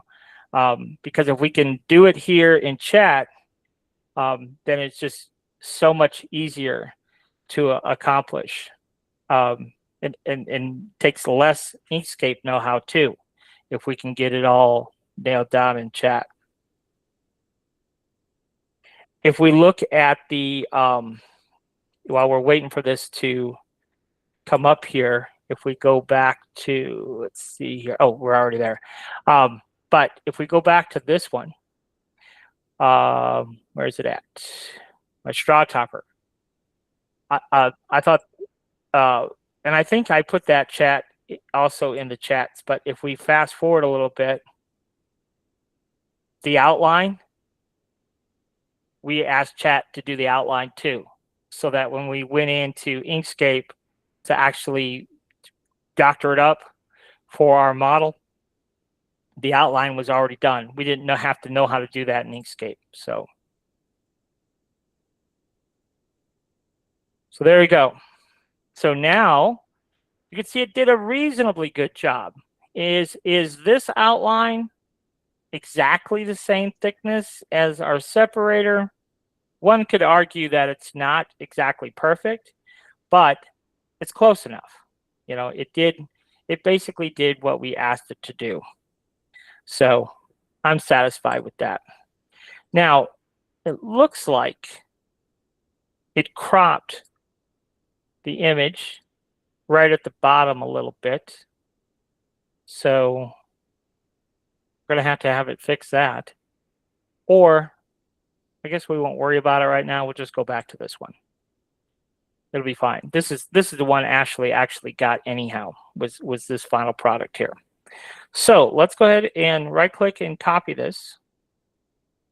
And then we're going to come over here to Vectorizer AI, like we had done previously, and paste it, Control V. And of course, the nice thing about this is it's just simply copying, pasting. There's no configuration, nothing we can really do beyond this. So we get what we get and we don't throw a fit. So we'll call it on the desktop here, we'll call it old school. and hit save. And then we'll go in here and we'll start a new file. And this part is relatively easy if you kind of have an understanding of how you're going to 3D print it. That's the real key. So let's go ahead and hit File and Open. And we're going to open up Old School, which is this right here. So it comes in like that. You got a million groups. So the first thing we're going to do is select the top one and shift select the bottom one. When we right click, we want to right click over any group. So we can't just right click on the path because then it doesn't give us the ungroup option. But if we right click on a group, then it will allow us to ungroup, and it'll ungroup everything. So you see, now we have no groups, but we have 150,000 pieces that we have to whittle them all away. So let's go ahead and select this, slide it over here, and we'll start whittling. So what I like to do is just get rid of the pieces that I know I'm keeping. So I know I'm keeping that piece, close it. I know I'm keeping that piece, turn it off. I know I'm keeping this piece, turn it off. The green, and I'm going to shift click the gold, shift click the maroon, shift click the red, turn them all off. This red, turn it off. The white, turn it off. The black, turn it off. This shield, turn it off. This outline, turn it off. This one, turn it off, off, off. I'm just holding my shift key down, turning it all off. And then we've got that. So now we've kind of whittled it down to this, okay? That's pretty good. This is a pretty good start here. So you see we have all these little pieces inside our text everywhere. That's the first thing to get rid of. So to do this, we're just going to select the black, shift select the white, control minus, all the way through. Black, shift click white, control minus. And of course, control minus is difference. Control minus, control minus, control minus. Okay, Old School Classic is taken care of.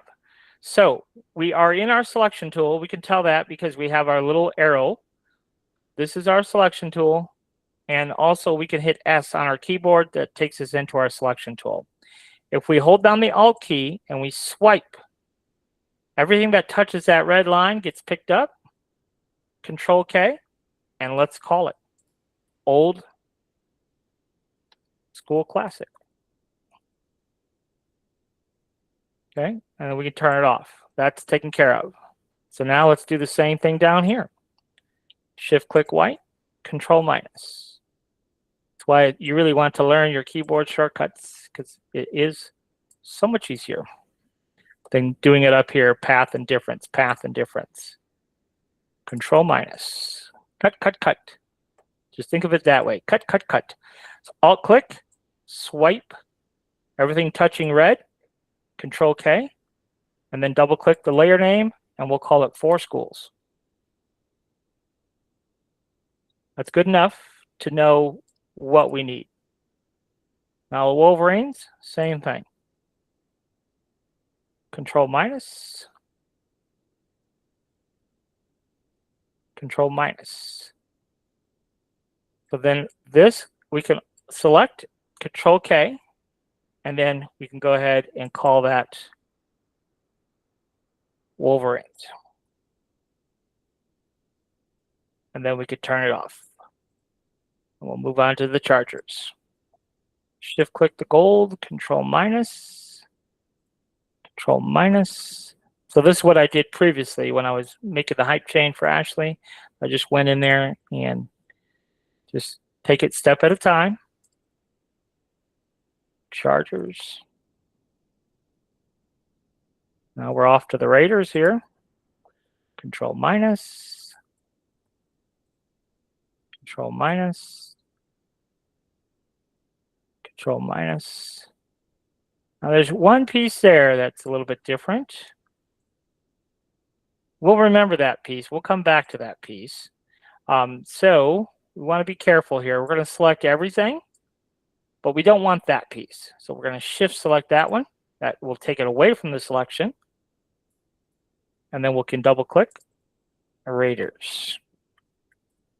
Now if we turn that piece off, that one remains. Okay. Control minus. Control minus. Control minus. Control K to combine. And that is the Rangers text. And I probably would put all these together so they can all be together in the stack there.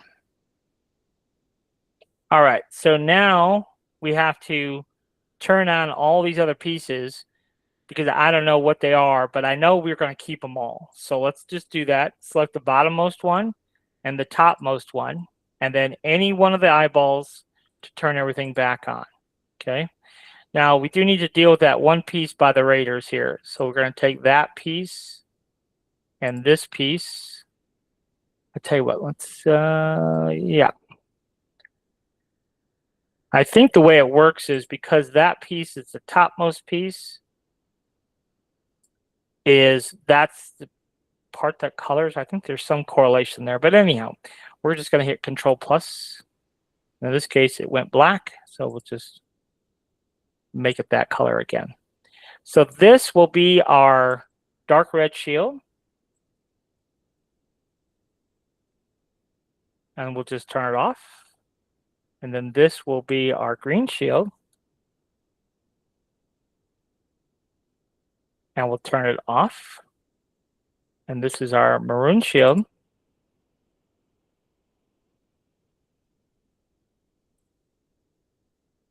Don't know what I did there, but.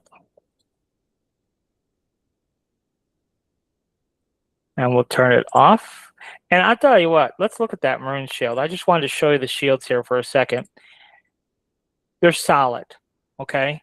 And that's important when we get into actually setting this 3D model up. What's solid, what's not solid. You could see that the black, for example, behind these shields, there's nothing. It's bare.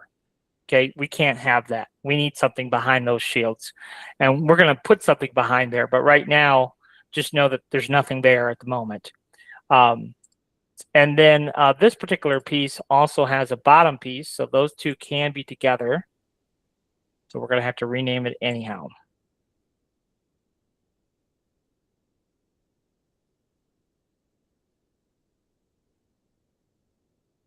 And we'll turn that off. And then same thing with our gold. We'll select both pieces. So select one, shift select the other.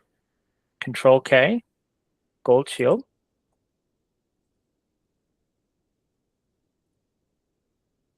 Turn that off. All of these are already separate pieces.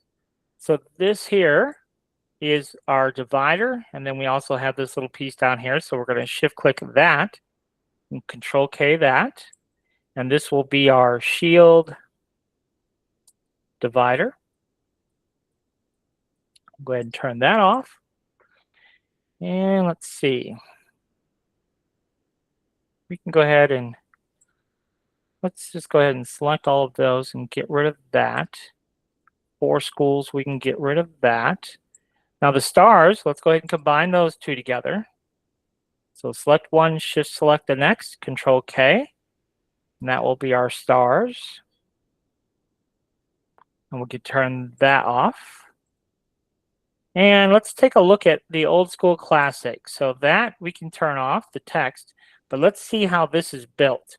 So this piece here is solid. And this piece here is solid. And of course, that piece there is solid. Now, that's not exactly how I want this to be. So I want to have the option. I don't know, do we still have it open? Yes. So you see this right here? You see how there's like a little indent there? Well, when we all click on this, you see that piece? So we can't have it solid. Okay, so we need an extra piece is what I'm getting at. And so when we're creating artwork, we have to be thinking ahead, like how are we going to 3D model this, and what pieces are we going to need to be able to generate our 3D model the way we want to generate it. Right now, we just have this piece all by itself. So we need the ring also. And I've done so many of these that I already know that in my mind, that's what we're going to be doing. So anyhow, we're going to take our white, shift click the red, duplicate them. Okay, so now you can see they have been duplicated and moved to the top of my stack. So we just hit Control minus, and now we have our ring. So we'll go ahead and call that the ribbon border ring. Okay, and then we can go ahead and turn that off. So then this will be our ribbon backplate.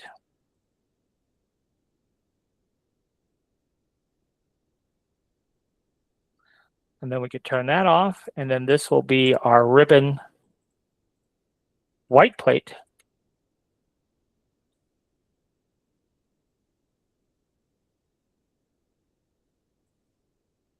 We'll turn that off, and then our ribbon, move that down here. This will be our ribbon, I don't know, fill plate? I don't know what to call it. I don't remember what I called it previously, but I'll understand what that means. Okay, so now we have this. So now this piece of our border can probably go ahead and match up with this piece of the border, which could match up with this piece of the border and match up with this piece of the border. All those are going to be extruded probably the same thickness. Let's do this. Let's take this one and shift click this one and Control K, and let's call it upper black border. And let's keep them separate because honestly, I don't remember how I did it. So this piece of white here, that's going to be our upper white border. And let's go ahead and turn that off.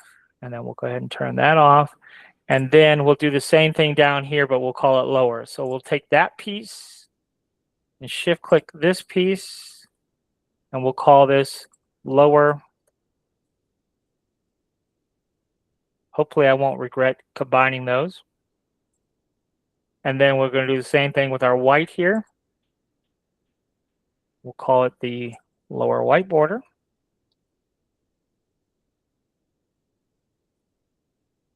And turn that off, and then boom, we'll take this piece. And this will be our lower plate fill. I don't know. I don't know exactly what you want to call it, but there we go. So all of our pieces and parts are now accounted for. So let's turn it back on. So visually, everything looks the way it did. And because we asked chat to make this little sliver, this little outline red, we were able to generate a separate piece for that automatically. Whereas if we didn't do that, then that piece would have just been combined to everything else. And I knew I needed that to be separate. So that is essentially how we went about creating the artwork. Now, the one thing that we still haven't done is we don't have a backplate for our hype chain. We have lots of pieces that sit on top of our backplate, but we don't have the backplate itself. So that's what we're going to do next. So to do this, we're just going to go ahead and select everything. We're going to group it together. So Control G. Now we have a group. We're going to duplicate our group. Now we're going to go ahead and select both groups and change the height of our finished hype chain. We're going to make it 150. Okay, so there we go, 150. And then what we're going to do is we're going to take the lower one here, and we do have to ungroup it. Certain things we cannot do in Inkscape when we have a group. And it really drives me crazy because I feel like we should be able to do them and we can't. But what I need to do is take all of these pieces and parts. Let me turn off this group here. I need to take all of the pieces and parts and combine them into one. So all we're going to do is come here to path and union. See, and now it seems as though we have one singular plate. Now we do want it to be black, right? And so that's what we're after. Now, we're not out of the woods quite yet. Let's double click on this plate. Now, you see all of this monkey business on the inside? Well, that's created because Inkscape can't always do a perfect job when two parts are edge to edge. It can't always do a perfect job of welding them together. So all of these interior nodes need to go away. One way to simplify it to some extent is to go to path and break apart. And you'll see that we have 1,000 pieces again. And if we go back to path and union, now we have fewer interior nodes. Now, I don't know if we got rid of all of them doing that, but we get rid of most of them. But we do have to scrutinize what's left here a little bit. Now, in this case, I think we're okay. But usually what I would do is I'd come in here. Now, this is an interesting case because you see there's 1,000 nodes all jumbled up right there, but they're not to the inside of the path. If we go into outline mode, all of these nodes that we're seeing, I believe they're all on the path itself. Now, yes, they may be stacked up here. So you see if I select here, it'll tell us on the bottom here, should tell us how many nodes we got stacked up. 13 nodes right there, all stacked right on top of one another. And then we have a similar situation. Where was that? Over here somewhere. We got a bunch of nodes stacked on top of one another. 6 nodes right there. But we just don't need any nodes on the inside. That's where our problem is. But anyhow, that's all taken care of. So we are good to go there. Okay. So I don't want to go through the whole process of setting all of the Z heights for this particular design, but I do want to show you some of it. So you get kind of another understanding. Like I said, we've got lots of example videos, and we're going to have lots more examples when the model builder is actually made. But you know, we saw how we did it kind of in a simpler way with the LPN mirror, right? Well, this would be just more of the same. You just have a million more parts. That's really the only difference here. But what we're going to do is we're going to take our back plate, and we're going to go ahead and extrude it 8, because that's what my hype chains usually are extruded. And then I want to extrude the black. Let's see if we can find it here. The black, where is that? No, that's not it. We want the ribbon. Aha, the ribbon back plate. So we're going to go ahead and extrude that 8, 10, 12. We're going to extrude that 12. And because we want that to print on the build plate, we're going to set that at 6. Okay. So what we're going to do with all of this other stuff for now, let's just turn it off.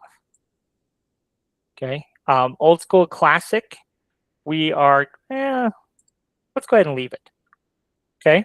So the old school classic is going to sit right on top of this ribbon back plate here.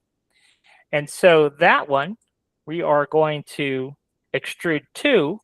Now the ribbon back plate is 12 millimeters thick. So we want this to be 13. I just want to show you some of the relationship between these two things, okay? Now, we have this white, okay? So we have the white. And actually, we're going to have to change this now that I think about it because of the way this is. This piece here, we actually don't need that. Let's just turn that off. We don't actually need that. Let me think about this for a second. How are we going to do that? Okay. So we got to change it up a little bit. We're going to go ahead and turn that on. And what we're going to do is we're going to take that ribbon fill plate. We're going to take this, the ribbon fill plate, and shift click the white here. Let's see what we've got going on here.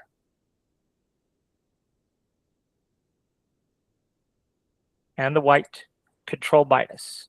So now our white is just this piece here.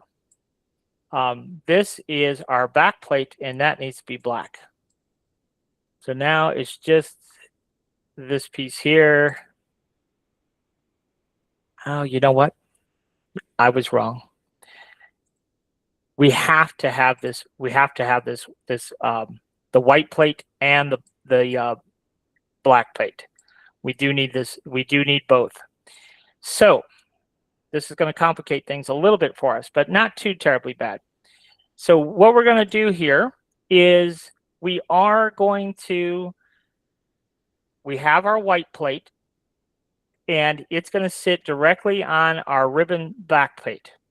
So this is going to be extruded 2, and it's going to sit on top of our back plate, which is extruded to 12. So that's what we want this to be, is 12. Okay, that's going to sit right there, but it's going to be embedded 1 millimeter thick. You'll see this when we generate the model. Now, the ribbon fill plate here, that's our next piece here. We locked it. We didn't mean to lock it. So this plate here is going to be 2. And it is, I tell you what, let's not make it 2. We're going to make it 3. And it is going to sit at 13. So it's going to sit at 13. Now, this piece, we're going to have that, the classic, sit at 14. Okay, so let's just go ahead and turn everything else off for now. I just want you to see how those pieces right there kind of interact with one another. But this border ring, yeah, let's go ahead and make that. It's going to be 2, and it's going to sit at 13. All right, I'll tell you what, let's do this. Let's make this one 4, just so you can see this a little bit better. And we'll set that at 14. Okay, so now you'll kind of see how this gets generated. So only the pieces that are visible are going to be generated, but I just want to show you how all these Z heights kind of interact with one another.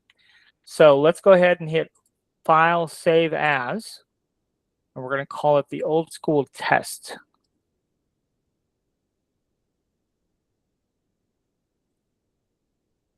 August the 13th, just before we release the model builder, we're going to have a whole live class on it, and I'm going to explain this hopefully in a much better way where it makes much more sense. And like I said, I will explain that if you don't want to specify Z height values here in Inkscape, don't worry about it. You won't have to do that. You can specify all the Z heights in Bamboo, where for some people, that's going to make a lot more sense than trying to do it here in Inkscape. But as your skills grow, eventually you'll be able to do it fairly easily here inside Inkscape. But let's go ahead and minimize all this so we can see what we created so far. Okay, so Old School Test is right here. So we're going to drag and drop it into the model builder. And then let's go into Bamboo here, and we'll go ahead and open it up. So there is our Old School Test. So now you can kind of see what I was talking about. That's what we got generated so far. Now, if we see how this is in relationship to what Inkscape is telling us, then we'll get a better understanding of what's happening here. So if we all click this, this is 8 millimeters, and it's half of 8. Now, because in Inkscape, that was the first piece that we specified, we didn't have to specify a Z height value, okay? So then the next piece that we did, there was one piece in here that we didn't do, which was this one, and I meant to do it. So all of these I meant to do, and I turned them off. That was my mistake. So let's turn them all back on. That should be black, first of all. These three ribbon plates, I wanted you to see these. So let me go ahead and resave this, and let's run the test again so we could see it properly. So where is our old school test? Right here. Drag and drop it onto the model builder, and then we can reopen. So we'll reopen that same file right here.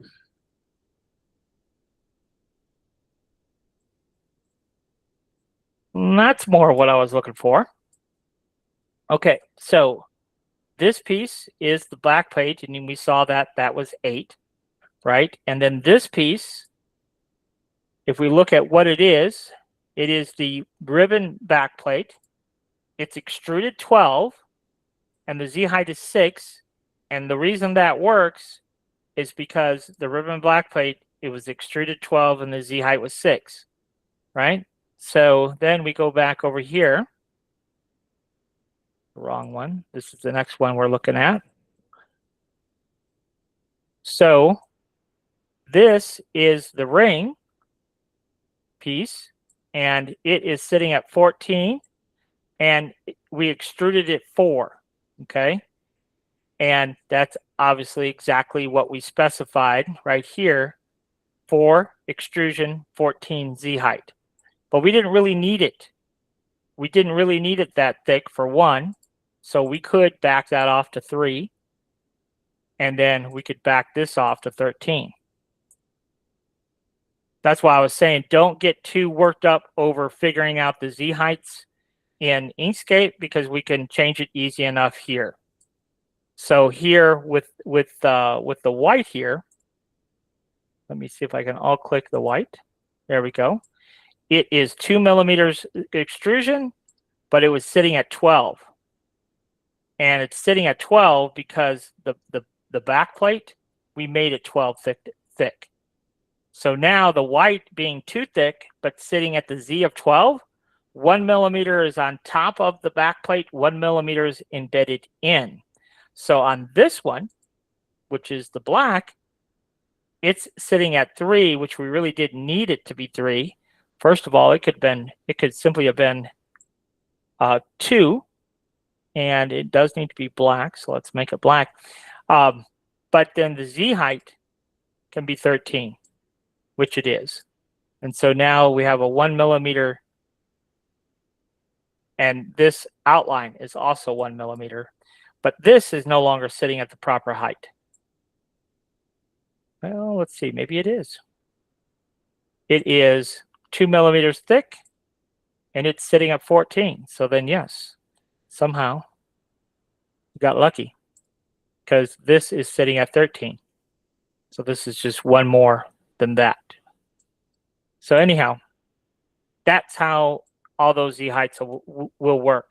And so like I said, for right now, this is a pretty complicated one to figure out in Inkscape if you've never done it before. But just know that we don't have to specify it in Inkscape. We could just run it through the model builder. It will bring it in here. The big thing here is all of our parts are all colored properly. All of our parts are named properly. We do know that we could specify the extrusion thicknesses in Inkscape. I think everyone will be able to grasp that concept fairly easily.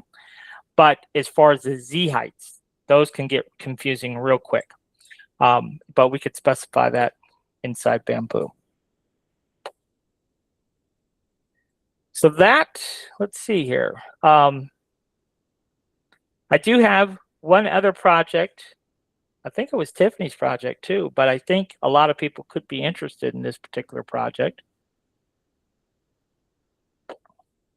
So let me show you something on the website that if you've overlooked it, might be of interest.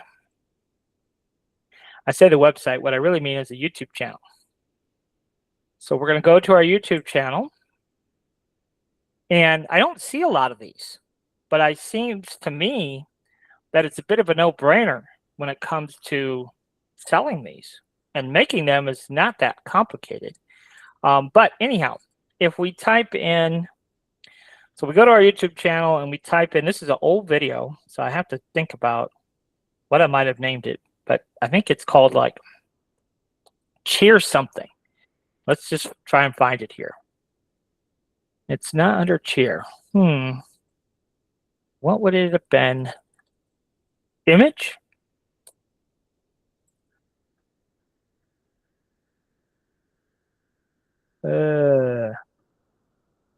A lot of videos with images.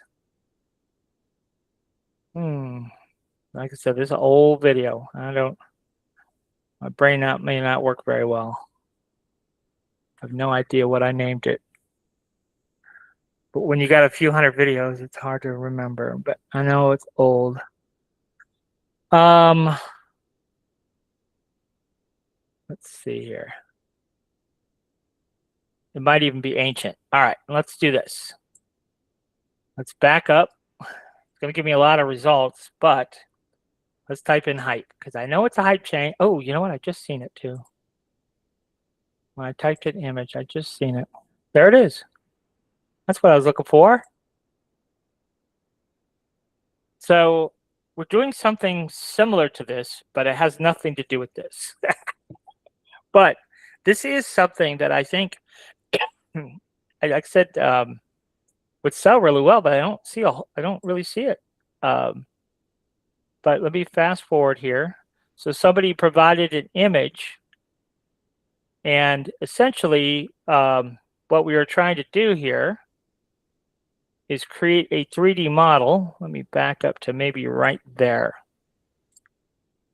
So we were creating a 3D model that allowed them to take a sticker that they printed out or had printed, maybe even a UV sticker that they had printed locally, but on a base to make a hype chain. So they provided me a sample image for the cheer team. So you see, this is what they were trying to do here. And so anyhow, this video, if you want to take a look at it, 5 months ago, it seemed like it was a lot longer ago than that. But anyhow, and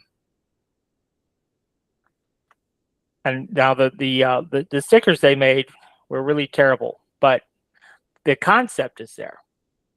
But what Tiffany was looking to do was something kind of sort of related, but let me show you the image that she provided. She provided this image. So it was a cake topper. So you could see how we could 3D print most of it, but obviously the character is not going to 3D print like that, right? So what I was going to show you is how we could create something similar to this, 3D print everything, but then print that out as a sticker to actually stick into place there. And you could either have a picture of a birthday person, or like in this case, have a picture of whatever you wanted there, SpongeBob or whatever character, you ultimately wanted. So, and I don't know if they were selling these already made or exactly what the idea was there, probably. But I just wanted to show you how we could maybe do something like that. So let's go back into chat.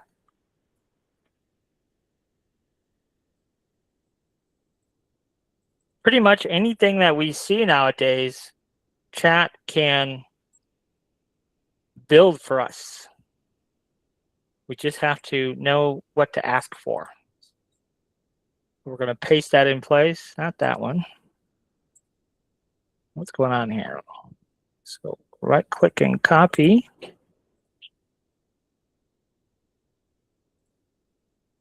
and paste. That's what we're looking for. So I'm going to change the name. So what do we got here? Anna Sophia. All right, I'll use my daughter's name. And she's going to be 8. So, and maybe she likes unicorns. So that's what we're going to tell it to do, okay? Okay, chat, I need a artwork that is going to be 3D printed for a cake topper, similar to the reference image provided.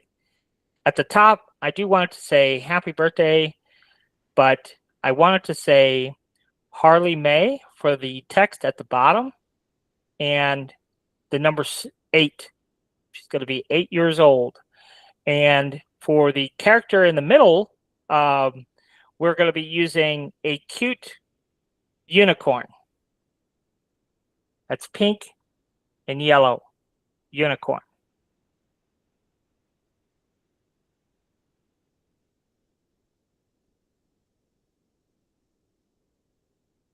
So we'll give it a shot here and see what it comes up with for us.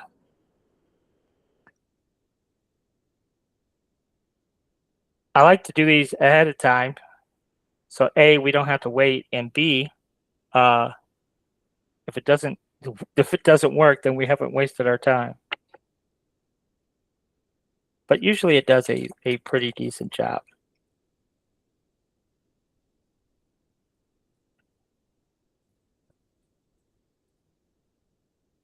If you look at the cheer stick video that I posted, and I'm pretty sure I posted the chat in the Patreon chats too, but where we just started with a random actual cheer stick that they found on the internet, and we were able to change the design pretty quickly and easily. So yes, this looks pretty good. Now, there are a few things that I see right off that we're going to want to fix. We're going to want to simplify the unicorn quite a bit. But you could see this border that's all the way around. It's going to allow us to print that sticker really easily. Now, there's not a border around here, but we're going to change that. There's not a border around there. And around this ear, we're going to change that. I guess there is actually a border right there. You see that? There actually is a border right there. So most of this is okay. And actually, this will print out just fine now that I think about it. So this will work. The only thing that I want to change, let me look at this design real quick. I think it's actually quite perfect now that I think about it. The only thing I do want to do is I want to tell chat to separate happy and birthday completely. I'll fix that when we go into Inkscape and position this exactly where I want this connection to happen up top. Everything else I'm pretty happy with, but there are a few things that I do want chat to fix. So I will go in and make those various changes. Okay, chat, you did an excellent job, but there are a few changes that we need to make. Firstly, Harley May. At the bottom, May is spelled M-A-Y. So that's step 1. And then we want a thin black outline between the word Harley and May. Also, the black outline around the entire perimeter of the design, we just want it a solid black. Just a solid black, no highlights, no drop shadows, solid black. And then the pink, the dark pink text of the design itself where it says happy birthday and Harley May, we want all of that a nice solid flat pink. No beveling, no rounding of the edges, just one color, solid pink. Then at the top where it says happy birthday, I want the word happy separated from the word birthday. So there's white space in between those two.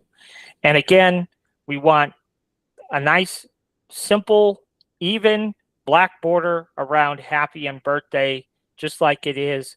Now, the last thing that we want to change is around the horn of the unicorn. I would like a thin black border around the horn of the unicorn. Right now, there isn't one. And then maybe finally, we can remove the wooden sticks at the bottom of the design. I'll put those in myself.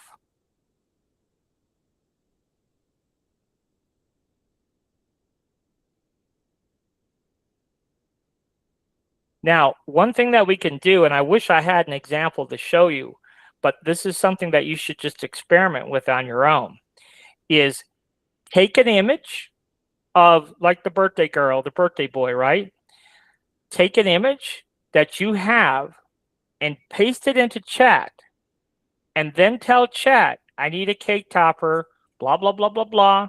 Maybe you want a bulldozer, or, you want to add something.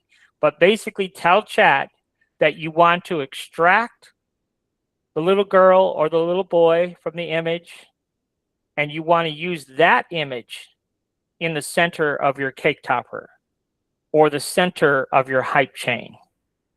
And chat will do most of the work for you. It's just something you have to experiment with. But see, now, why did it do that to me? Let's see here.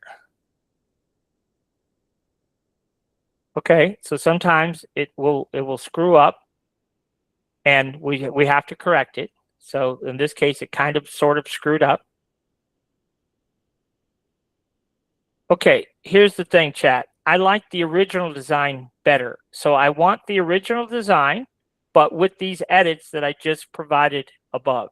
So the original fonts that were used, everything like the original design, just update the wording for May, but use the same font. Separate happy birthday, but use the same design. You have it slightly angled, just separate the two words, use the same font, etc.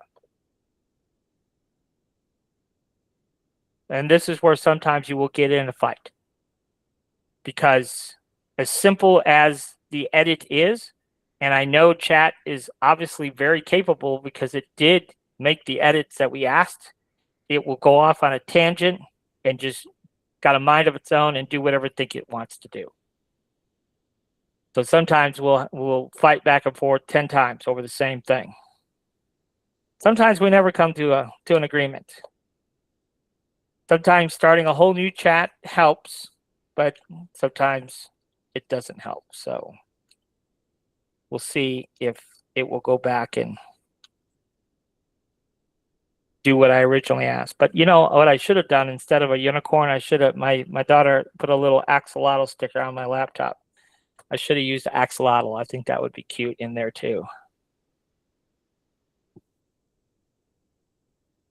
Okay, let's see here. Did it use the original font? I believe it did.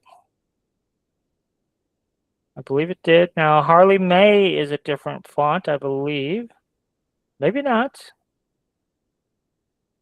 Okay. Okay, chat. Now we're talking. We do have a little black outline around our horn.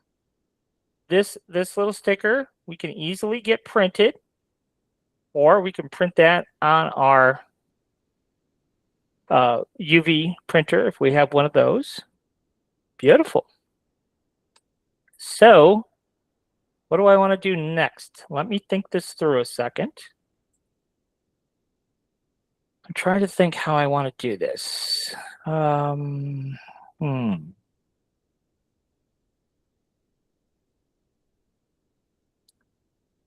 So let's go ahead and try to think what's going to be the easiest way to make this happen. All right, let's go ahead and save this image to the desktop. This is where we got to experiment a little bit. I have an idea in my head, but will it actually work the way I'm thinking it out? Who knows? So we'll just call it Cake Topper 01. That's our first image. Okay, chat. This is perfect. This is exactly what I would need, exactly what I wanted. But now we have to do one more thing. We need a separate image. It needs to be, the unicorn needs to be exactly, dimensionally, exactly how it is right now. But we want to remove all the rest of the elements from the design. But otherwise, the little pink pony on a solid white background separately by itself.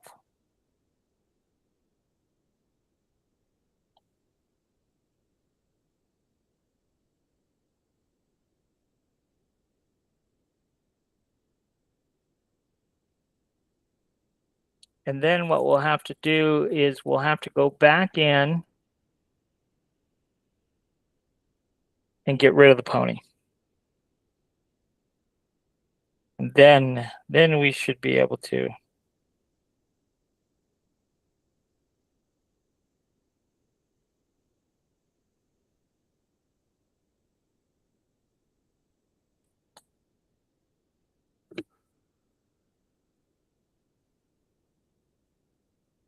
Really, the size of the pony is really probably not that critical, actually, but I asked chat to make it, exactly the same size, but it probably doesn't really need to be any specific size because we can handle that in Inkscape.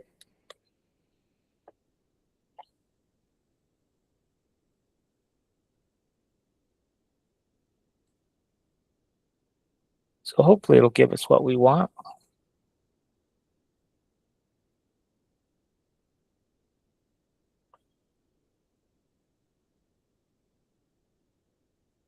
Which do I like better?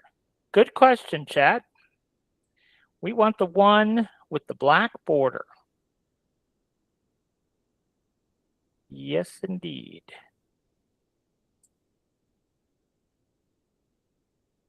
Okay, so we're going to save this. Now, some of us have vinyl cutters that can read like registration marks, so we could print out the shape of that unicorn perfectly. Or if we have our UV printer, then obviously we can make a sticker that is exactly that shape. We don't have to manually cut anything out. So we'll just call that unicorn. So we're good to go there. And then let's go back to this one. We were happy with this one. So we're going to paste that in place.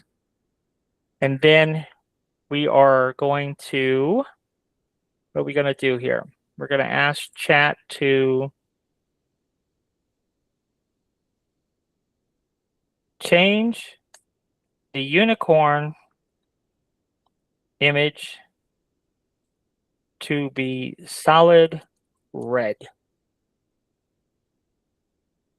Keep the exact same size, just make it solid red.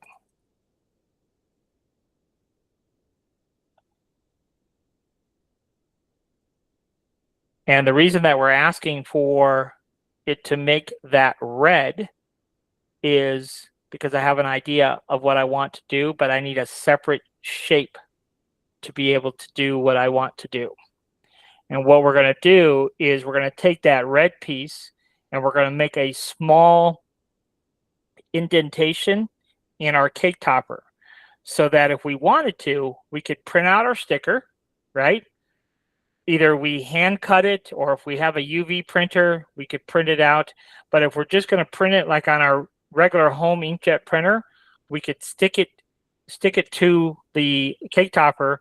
And then because we have a little bit of a ledge that we're going to create, we could add a little bit of UV resin on top, and that'll kind of lock everything in. So it's just an extra idea of something that we can do.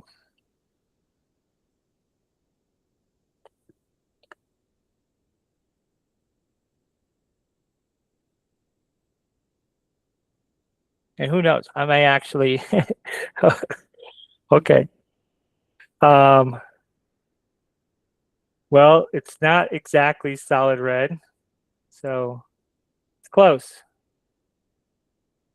Okay, chat, this is more or less what I was asking, but I really need it solid red. So like the little black line details of the horn and the eyes and the little space between the tail and the body, I just need a solid red silhouette. I should have asked for that at the beginning. Solid red silhouette.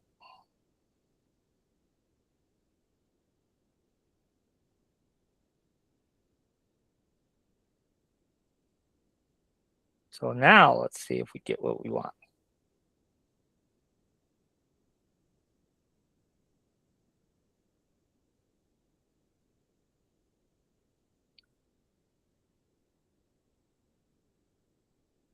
No facial or hair details at all, or keep the thin interior lines as shown below.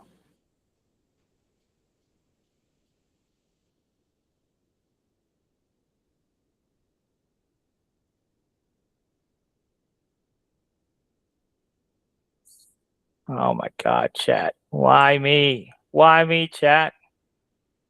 So we're going to copy the seat that what I was talking about. It just does random things on its own. All right, maybe I'll just. No, chat. I do need this solid red silhouette, but I need the rest of the design the way it was. But the unicorn in that design just needed to be a solid red silhouette like I originally asked for. So sometimes it will get the logic and go back to the original design that we were talking about and do it. Sometimes I have to copy the original design that I was talking about, paste it in, and then ask the question all over again. That's one thing chat has a really good habit of doing, is just guessing and going on a wild tangent and just not following simple instructions. But I bet if I had asked for a solid red silhouette, boom, I probably would have gotten exactly what I asked for the first time around. So yes, this is what we need. So we're gonna go ahead and right click and copy this image, and then we can get into Vectorizer AI. And let's not even do that. Let's not even do that. Let's not even do that. Let's go. Let's do something different, because you guys may not want to pay for that. And then with this particular project, we don't need Vectorizer AI at all anyhow. So this is good. So excellent, chat. So now what I need you to do is take all of the red in the design and make it white, and all of the pink in the design and make it white, leaving us with just a simple black and white image on a transparent background. And then we don't need Vectorizer AI.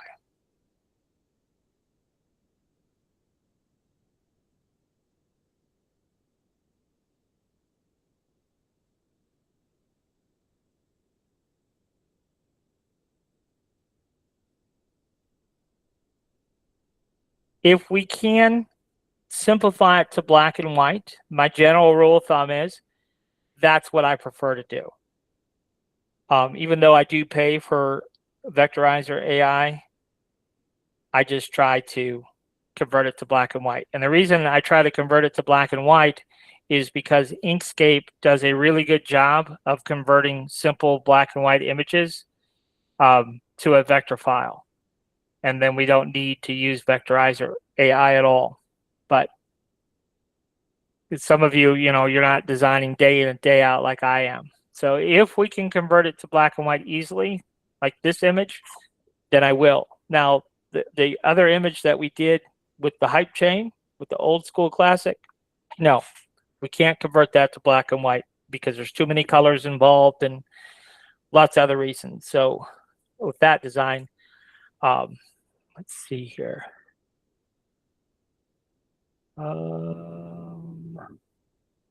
Let me go back and look here.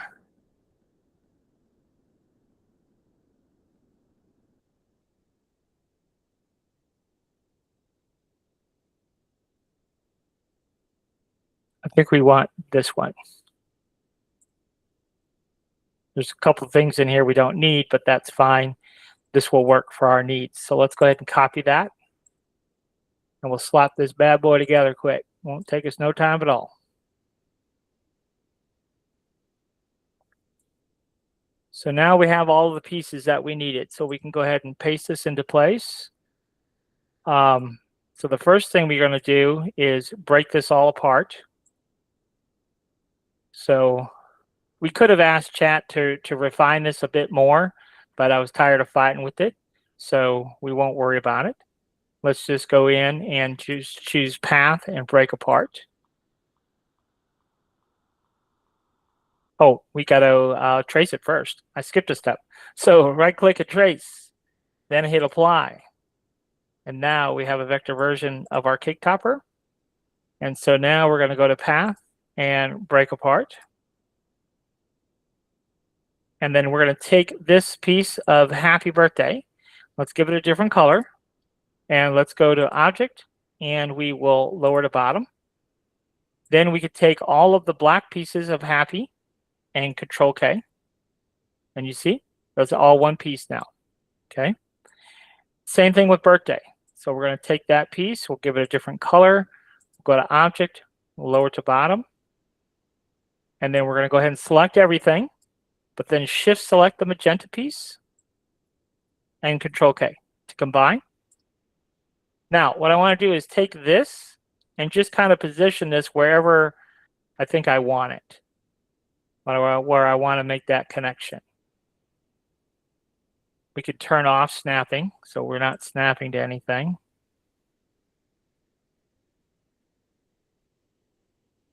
And let's see here. What if I straddle that? Do I like that better? Trying to see exactly where I want this. I think I'm most happy with it like that.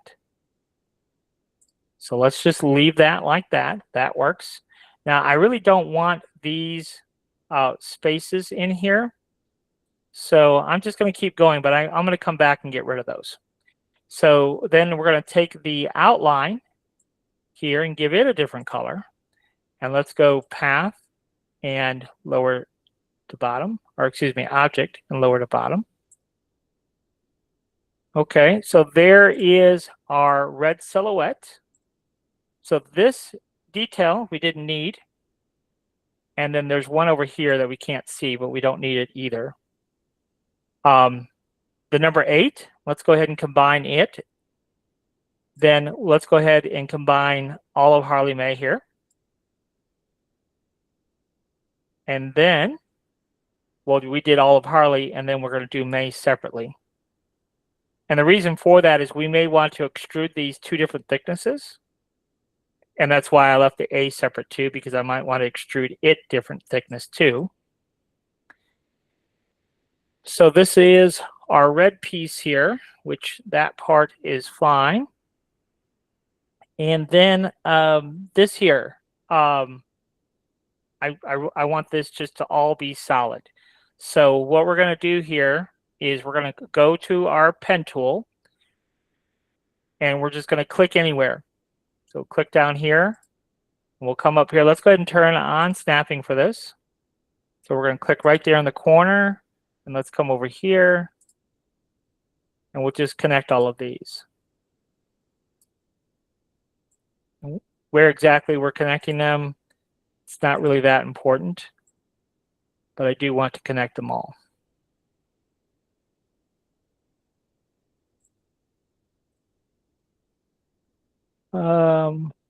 Let's go ahead and go back to here. And then let's do it. Let's change it to black, maybe. All right. And then we'll grab another one and we'll close up this side here. So we'll do it like that for now. So we've got that, this piece that we can't see, and then our original piece, and Control Plus. And now we just have one silhouette. So that piece right here we do want to select all those pieces. Let's see here. What do we got going on here? What is that piece connected to? So we have that. What is this connected to? Okay, so that's connected to happy birthday. Well, we didn't mean that. So let's break it apart. We want the horn connected to this. Control plus, and so now that's all connected.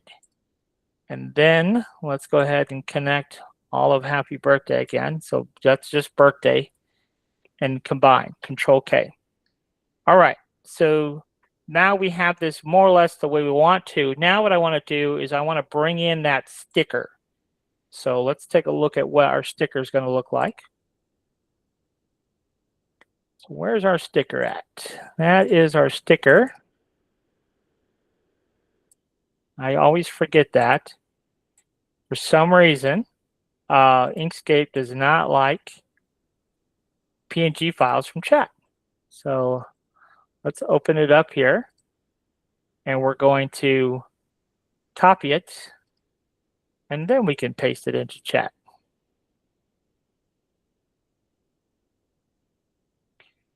Okay, so now we have a bit of a challenge in that let's go ahead and copy and paste this. This is our outline, so it's going to be, let's go ahead and raise this to the top. So it's going to be on top of our image. And essentially what we have to do is we have to fit our image, and I didn't catch this previously, but see how this is kind of like cut out? We're going to have to make this image fit this silhouette, and it could be a little bit of a challenge. So let's see what we're going to do here. And the bad thing of it is we can't really see what we're doing. One thing we could do is lower our fill opacity here. So on this path, we click that little square and lower our fill opacity. So now we can kind of see our image beyond. And we can, I don't think this is going to line up even close now that I see it.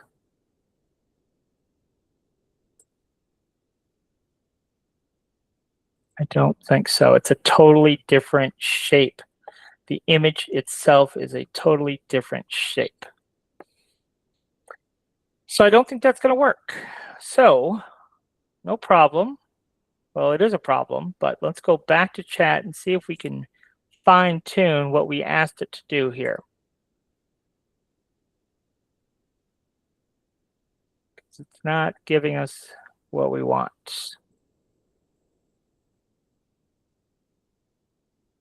Let's try this again. So we're going to copy this image, and maybe I'll just go ahead and start a new chat altogether. Sometimes that's helpful.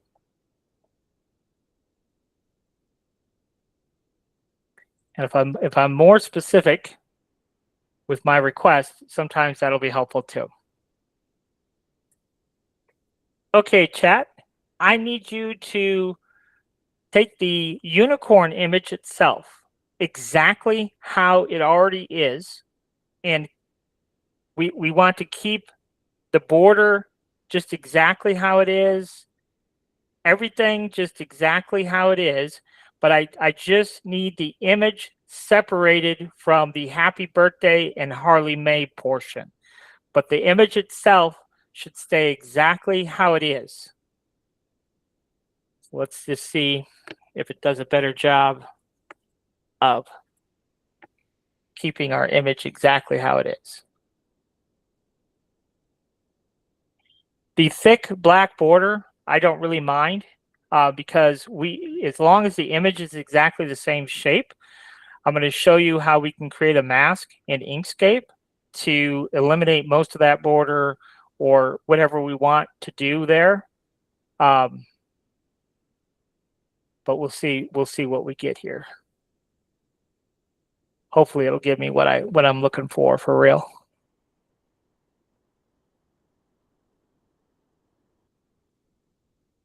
It didn't. It didn't. Okay. No need to panic. So we have the image. So let's just go ahead and copy it. We actually have the image.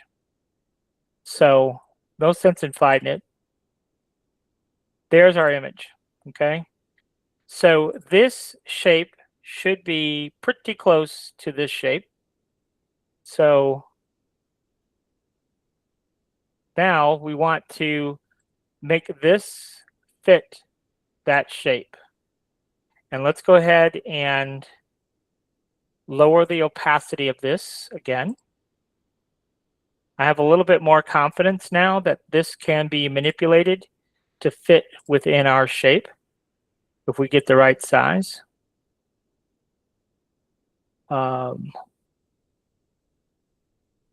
Frankly, I'm surprised that we have to manipulate the size at all. So this is what we're looking for. Let's see here. What do I think? Is this gonna, is this even close? No, that's not even close. All right. What is going on here? So now that I see this shape, you see this right here? This tail is not even close to this shape. You see that?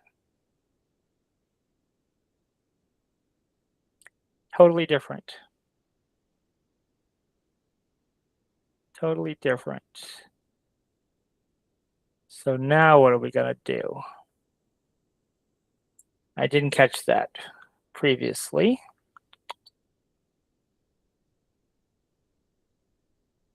All right, let's go back into chat here. See if we can force our hand one more time. So we're going to copy this image again. I'm not worried about extracting the image from it anymore. I need to get that border exactly what it already is. Okay, chat, hopefully you can listen to me closely because it's really important.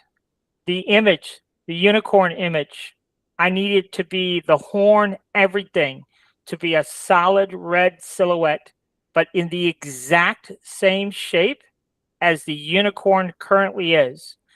I don't want no detail lines, nothing, just a solid red shape that is exactly the same outline as the existing unicorn.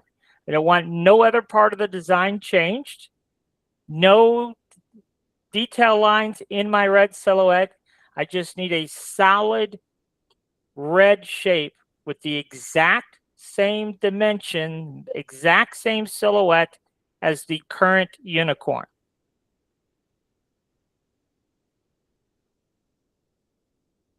I don't know if I could have been any more specific. And it seems like such a simple little task. And sometimes it's the simplest little tasks.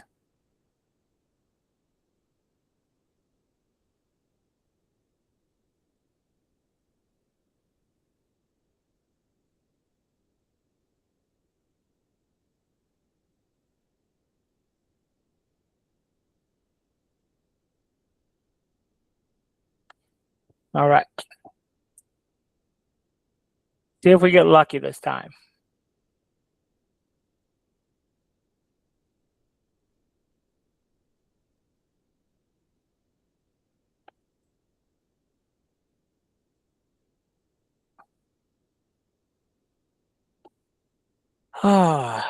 What do we think? I don't think that's it. It might be, though.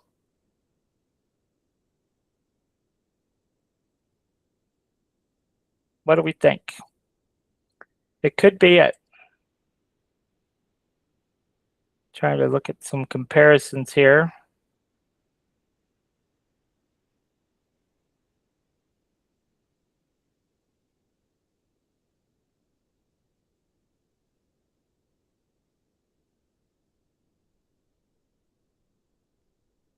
There's some little bit changes here. I could see that. Those are not exactly the same. But the rest of it might be pretty close. All right, we're going to run with it. Okay, chat, this looks good. Now, all of the red elements in the design, I need those turned white, and then all of the pink, I need all of that turned white. So I have a simple black and white image on a white, solid white background.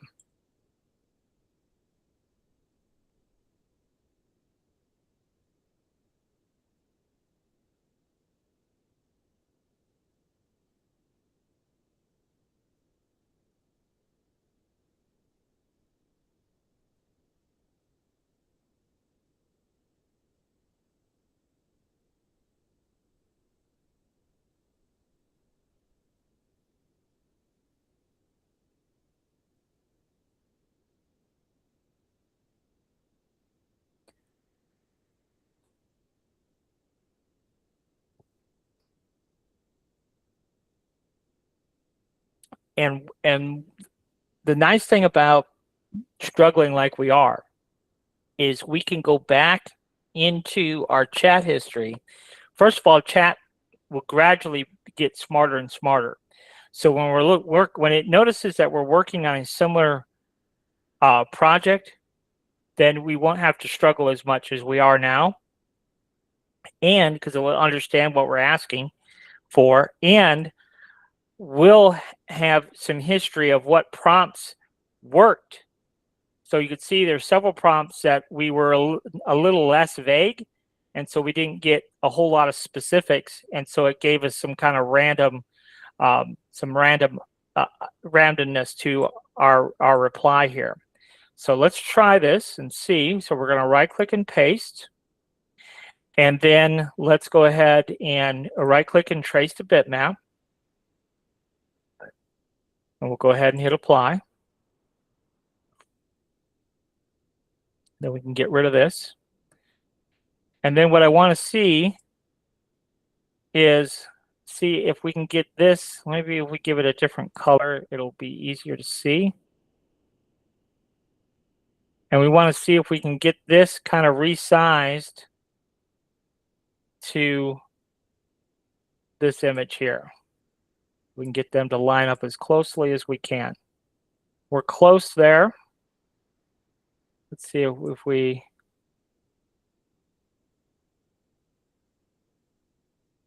So you can see this is not going to line up perfectly.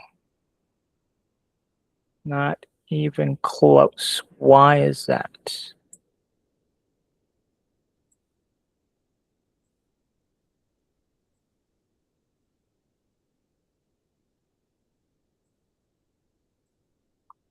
pretty close.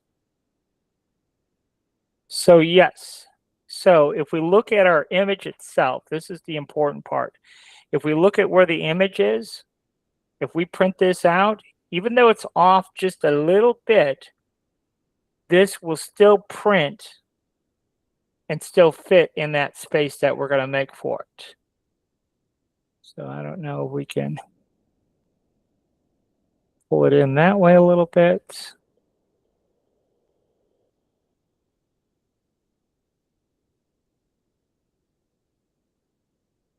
Yes, I feel much better about that. Okay. So, excellent. Now we might have to do something around here a little bit, around the horn here. But I would say we're pretty darn close. So now what we can do is we're just going to move that out of our way. I'm trying to think how I want to do this.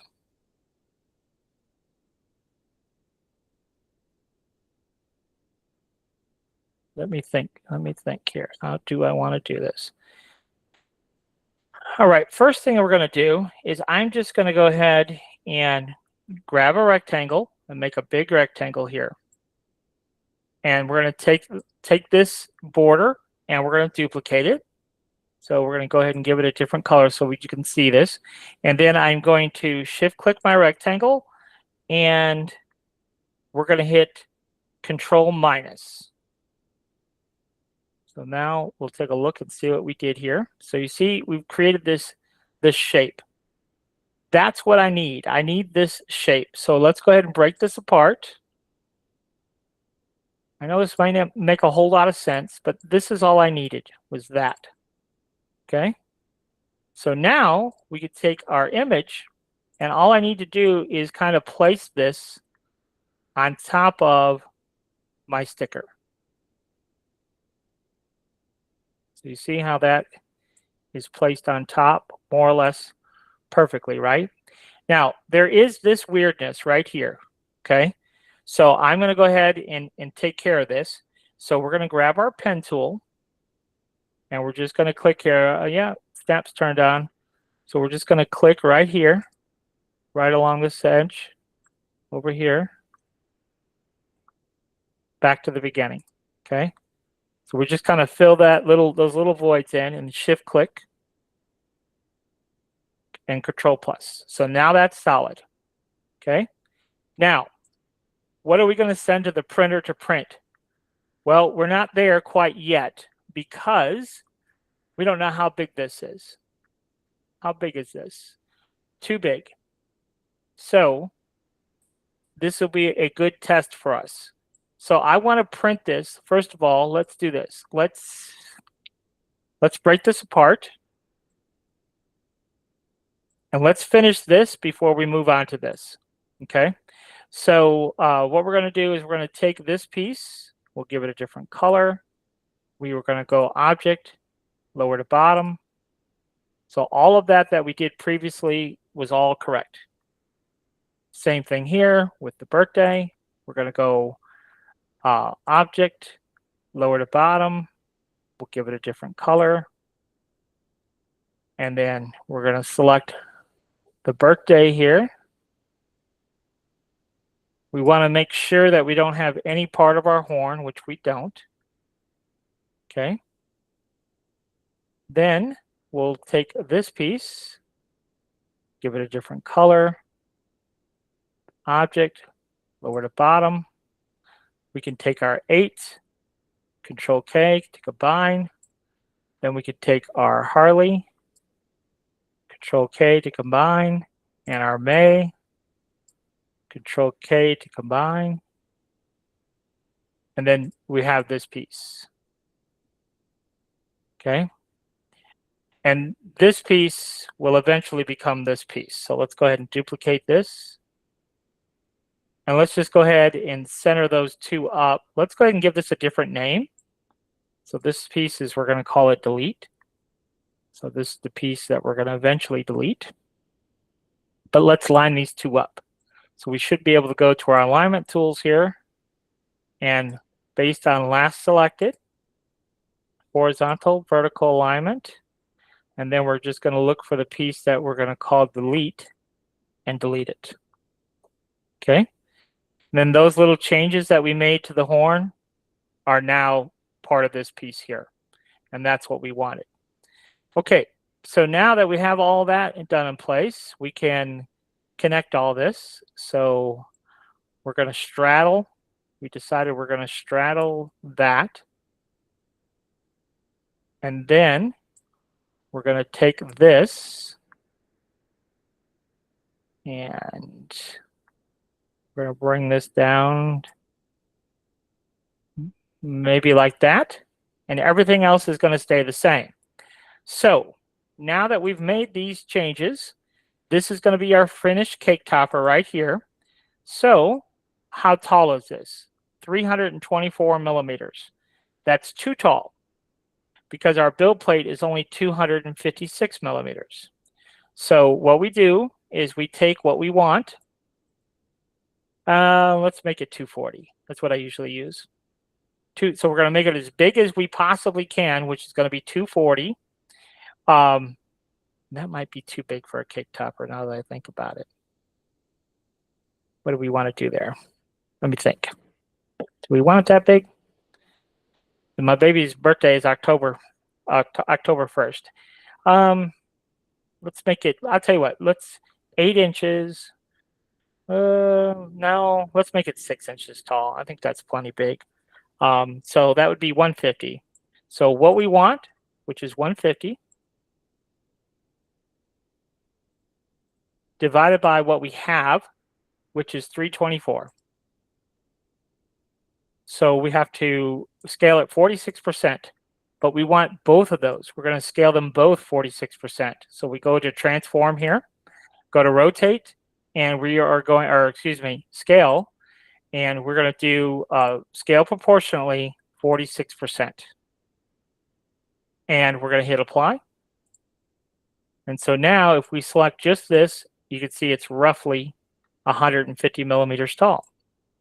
So now over here on the sticker, we're going to select this, and then we're going to shift select the image. And if we right click, we can set the clip. Boom.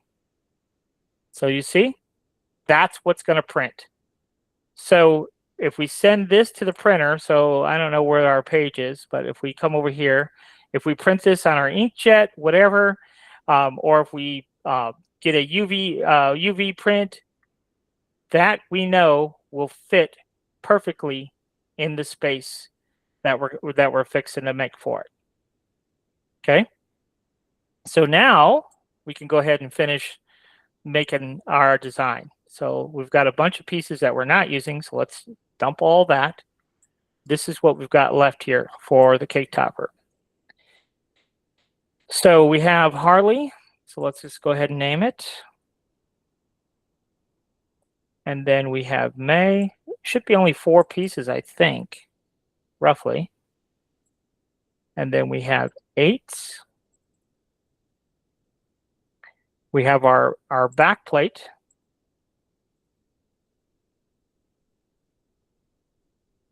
And then we have our sticker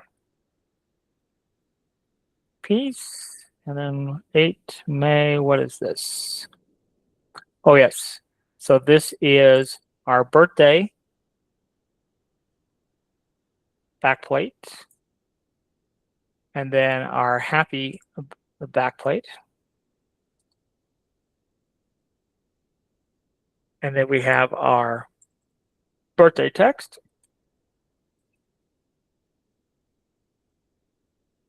And then lastly, our happy text.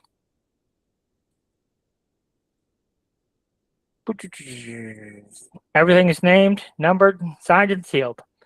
Beautiful. Now, we're not quite done yet because I do want to do a couple of things. I just got to be extra. So we're going to take birthday and shift click the back plate, duplicate them both, control minus. Now what did we do? Well, we created our bloody ring again. Let's see here. That's what we were supposed to have done. I see why we didn't do what I wanted. So no worries. Oh, we did. We did do it. But let's find out where it's at. So this is our birthday ring. All right, so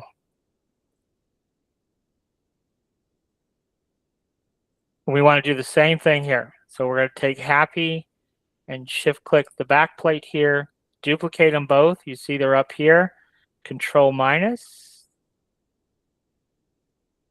And then that should be our ring, and it is. So that's our happy ring. Okay. Now you see here, this is overlapping the birthday. So let's go ahead and trim that away where it's overlapping there. So to do this, we're going to duplicate our ring and then go ahead and get rid of that.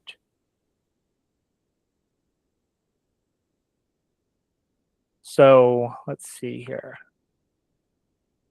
Yep, that's our ring.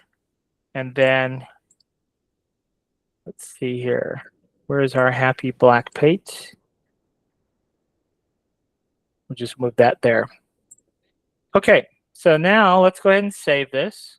Did all that work. So we're going to call it,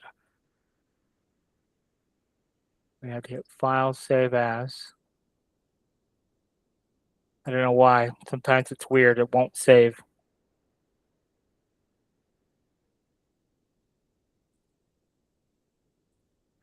Okay, so we got most of it done. Now what I'd like to do is I'd like to create one ring for the rest of this. And like I said, I'll explain this when we get into making the 3D model. So we're going to take all of this piece here, which is our silhouette, and we're going to shift click Harley, shift click our number, shift click May, duplicate all of that, and then we're going to combine that into one piece. Okay. And then we're going to go ahead and take that one piece, shift click the back plate here and duplicate it, Control minus, and what that does, it creates one big ring piece. So see, it's one big ring that we just created. So now that can be our main outer ring, whatever we want it to be. So now we can kind of start putting this model together here in Inkscape. So the back plate for our cake topper is going to be 6.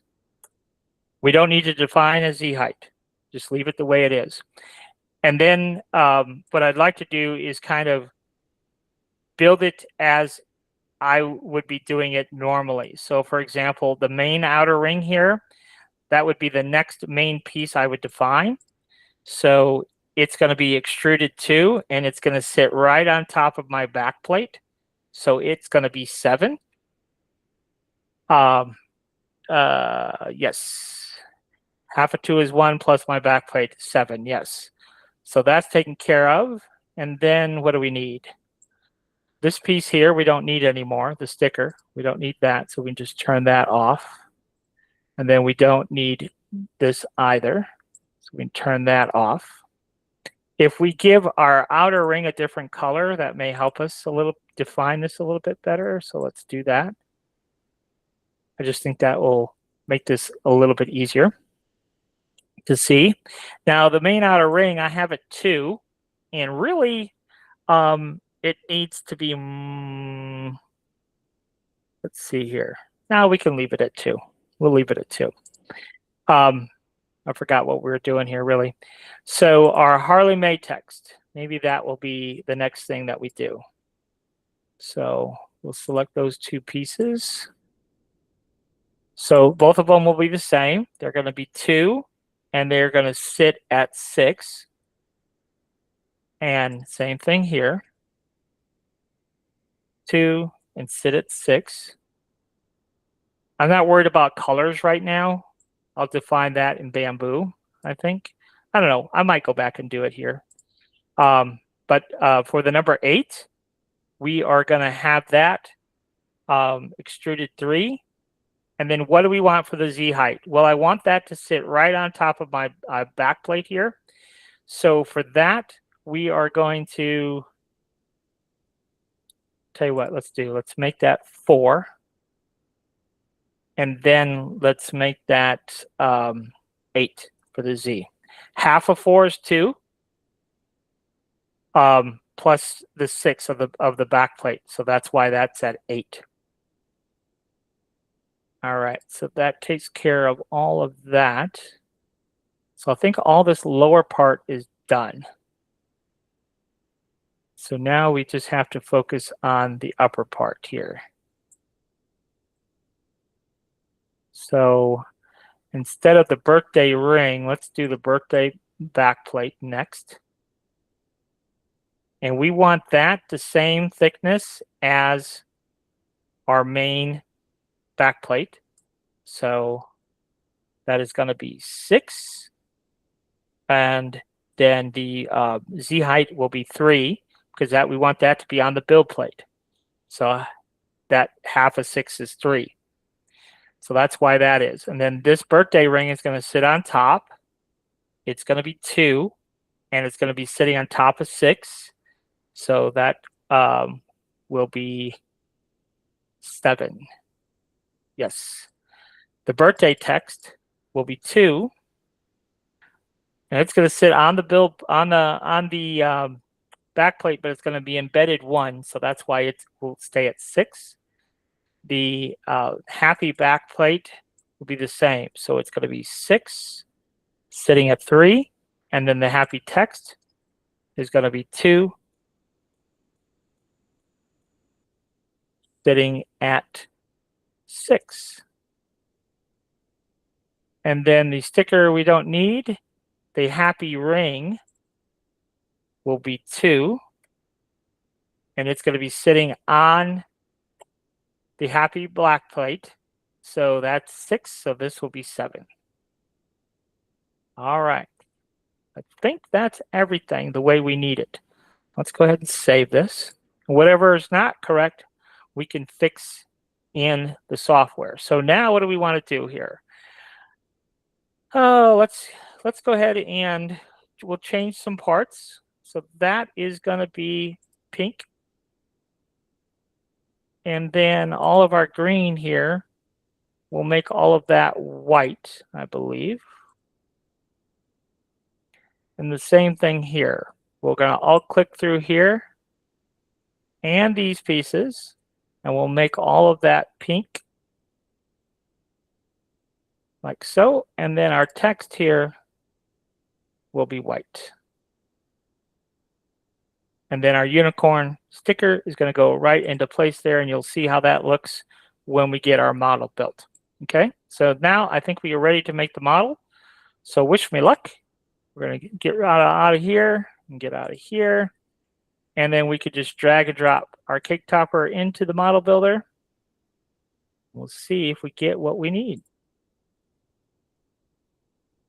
So we're going to open that up. We're not going to save that. And should be close. We might have to make a few little adjustments, but it should be close. Okay, I see a couple things. Obviously, we gotta fix our birthday backplate is non-existent. So let's go ahead and delete that and figure out why. So our birthday black plate.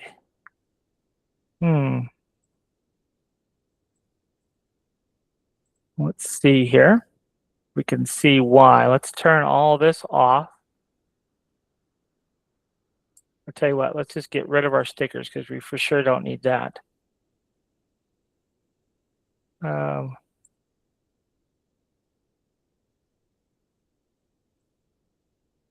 What's happening here? That says birthday text. That's not birthday text. That's what's happening. So this is our birthday text. That makes sense.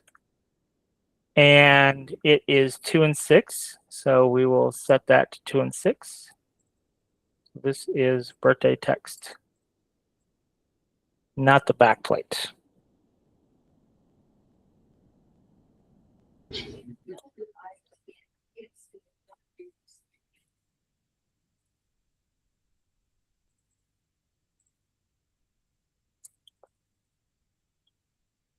And it's 2 and 6.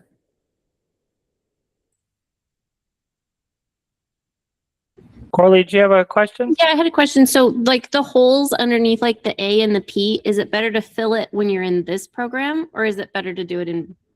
If we did want those to be filled, then yes, it would be best to do that here. Okay. And we can do that easily enough. What we would have to do, let me figure out. So this was turned off. And so that's our back plate. So let's go ahead and I'm going to change this real quick. And I'll show you how we would do that in here. I was going to do that, but then I thought, I'll just leave it. But then this will be 6 and 3. And so that piece needs to be pink. And then we need to slide it down underneath the birthday text somewhere. Okay, so if we want, there's a little piece here, and then these pieces here. So what I would do here to take care of this, so this is our happy ring, and then we would grab our birthday ring. So I'm going to go ahead and shift click that one. And if I move this, then you could see those two are in fact together, right? So we can go ahead and do path and union and connect those two. Okay, so that we could just call this, so instead of birthday ring, we can call it text ring. The 2 and the 7, that part is still fine. We can leave that. I'm just going to turn it off for a moment. Then what we have is we have our happy backplate, and then we have our birthday backplate. And we can go ahead and connect those two. So we hit Control K, and we'll just call this text backplate. Okay, the amount of extrusion and the Z height positioning, that can stay the same. So we will just move this below our birthday text. Okay, so then we have our text ring. Now, as far as modifying what we need to modify, let's turn off our text ring for a moment, and then we just have our backplate here. So all we would have to do is just delete this. Okay, and then here we would do the same. So we just come in here and delete that. We could just come all the way over here to there, and then we could come in here and delete that too. And then let's just maybe make that a straight line. What is this? We'll make that a straight line too. Let's see what's going on here. Something's going on. Let's see. If I look at this separately,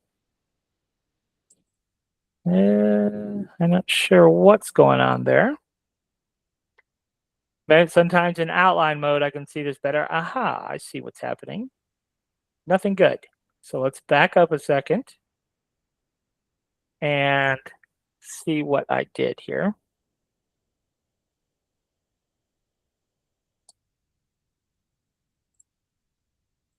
So that should not be like that. So let's back up here a few steps.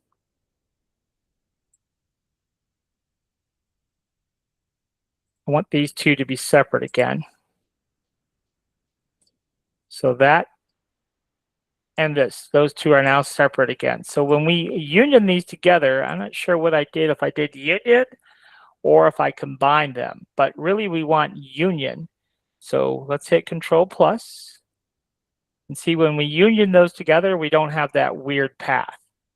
And so now we can double click this, and those paths we can just get rid of, the pieces that we don't want. So now when we go back and look at this in normal mode, now we could see it looks like what we expected. Okay, so that takes care. That's the backplate has been merged together. So we'll call this text. Now let's go back and look at what we did on the ring. So let's look at that. So there's our ring. That will go into outline mode. We don't have an issue with our ring. So we can just double click here and get rid of that piece that we don't want. And then we have to do the same thing over here.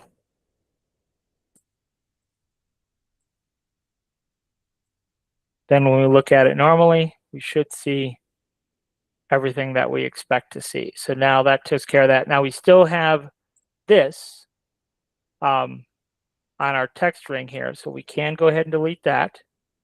And then what do we have?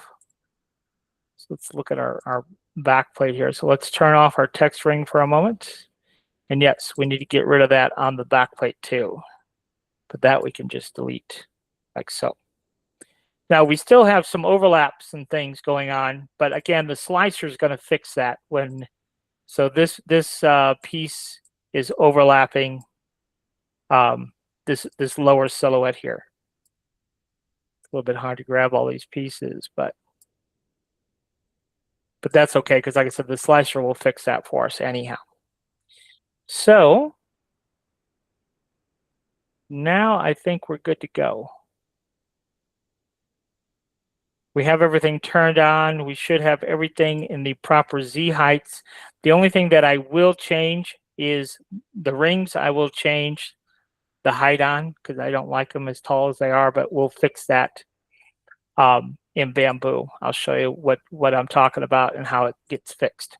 So now we could just drag and drop that to the model builder again.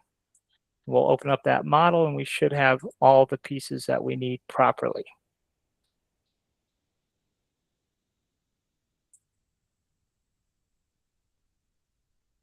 Okay, so the only thing that we're going to do a little bit differently, you see that's 1 millimeter. I just want to drop that down to only a 0.5 millimeter. So all we're going to do is put that at 6.5. And I think this even smaller than that. No, because see, this is going to be a little bit deeper because that's where our sticker is going to go. And our 8 was deliberately taller because that's what I wanted, except I don't think I want it to stick out quite that far. So maybe I'll back this off to 3. And then that looks pretty good. Now, if I want this to be at the same height up here, we could lower that down. So we would have to lower that down. So we could go here. So we could go 6.75. And then I think that it might only be, let's just go ahead and do 6.5 and let's see. Maybe they are at 6.5. Yep, but see, it's just a slight recess there. And then our sticker, when we cut it, will fit right into place there. And we've got this little ledge, if you will. And if we wanted to fill that with some UV resin to really make it permanent. So what I would probably do with this design is, because we're making a cake topper, is, let's see, how do I want to do this? Let's do this. Let's just go ahead and grab a rectangle. So we're going to right click and add a primitive. And we're going to add a primitive cube. And usually we'll make it 6 by 6. So let's go to scale and we'll do 6 by 6. And then as far as the Z height goes, let's make it 150. I really don't know yet how tall we're going to make it, but let's just run with that. And then we're going to rotate it down. And we're going to just plop it right here. So it's going to go right here in my 8. And then we're going to copy and paste it. And it's going to go right over here somewhere, something like that. Okay. And these pieces are what's going to stick into the cake. Now, I don't know exactly how deep we want these pieces to be, but I do know we want them to be connected to this assembly here. So we're going to select that one, and we're going to control click this one, and right click and merge. So now all of this is being treated as one. And then we're going to rotate this a little bit. Maybe even 45, and just print it like that. And then we could just whack these off to whatever height we wanted. You know, I don't know how deep the cake would be, but that is essentially how you would do that. Now, when we slice this, there's one other thing we should look at here. When we slice this, devil's in the details. I want to look at these sticks in particular and see exactly how these sticks are made. So we slide it down and look at how the sticks are made. So you see how these sticks are being made? What do you see there? You see some infill. Now, what if we didn't want the infill What if we wanted solid sticks for whatever reason, right? Well, if we know our settings here in our slicer, we could have infill everywhere else except our sticks. So let me show you how we do that. So if I want these sticks to be solid, which sometimes we might, we can just alt click them. Then we can go over here to the strength tab, and we can change the top shell thickness, which in this case, you see it says 1 millimeter. Well, our sticks are 6 millimeters. But then, so you also see top shell layers. So if I want to put that at 4, and then come down here to the bottom shell thickness, you see it says 0. If I set that to 4, now watch what happens. I slice my plate again.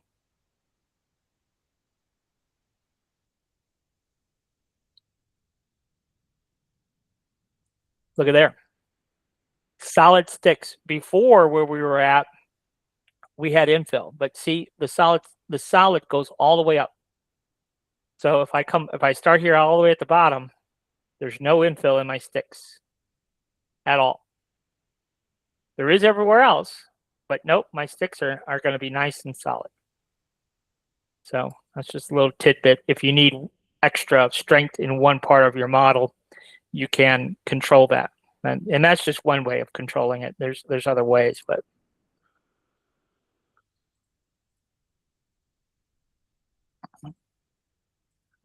and honestly, once you get good at the system, at I wasn't really that prepared. I could have shown you this much quicker, but I kind of fumbled a couple of little areas, but I had the general idea in my brain. But once you get good at the process, it is actually quite simple. Like it can be a lot more simple than what I demonstrated.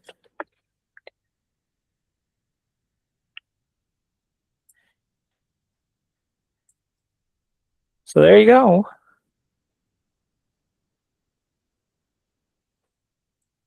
Any other questions? Any suggestions on maybe what you want to see Thursday night? I'm definitely open to ideas. So I have a question on the sticks again. Okay. The sticks are 6 millimeters. Yes, that's what I make them. So, but then you set the settings at 4 at the top and 4 at the bottom. Right. But that's 8, isn't it? Yeah, but it really doesn't matter. So yes, we have quote unquote extra, but it just throws that away. The slicer says, well, the sticks are only 6, so even though it's 4 and 4 is 8, it just basically knows that, okay, so you want them to be solid. Okay, that's what kind of confused me. I was trying to do math. Yeah, so yeah, the math isn't really that important in that particular instance. And then you saw, I don't know if Tiffany's still with us, but like we were doing earlier, because we made this the way we did, we can just delete the parts of our design that we don't want, right?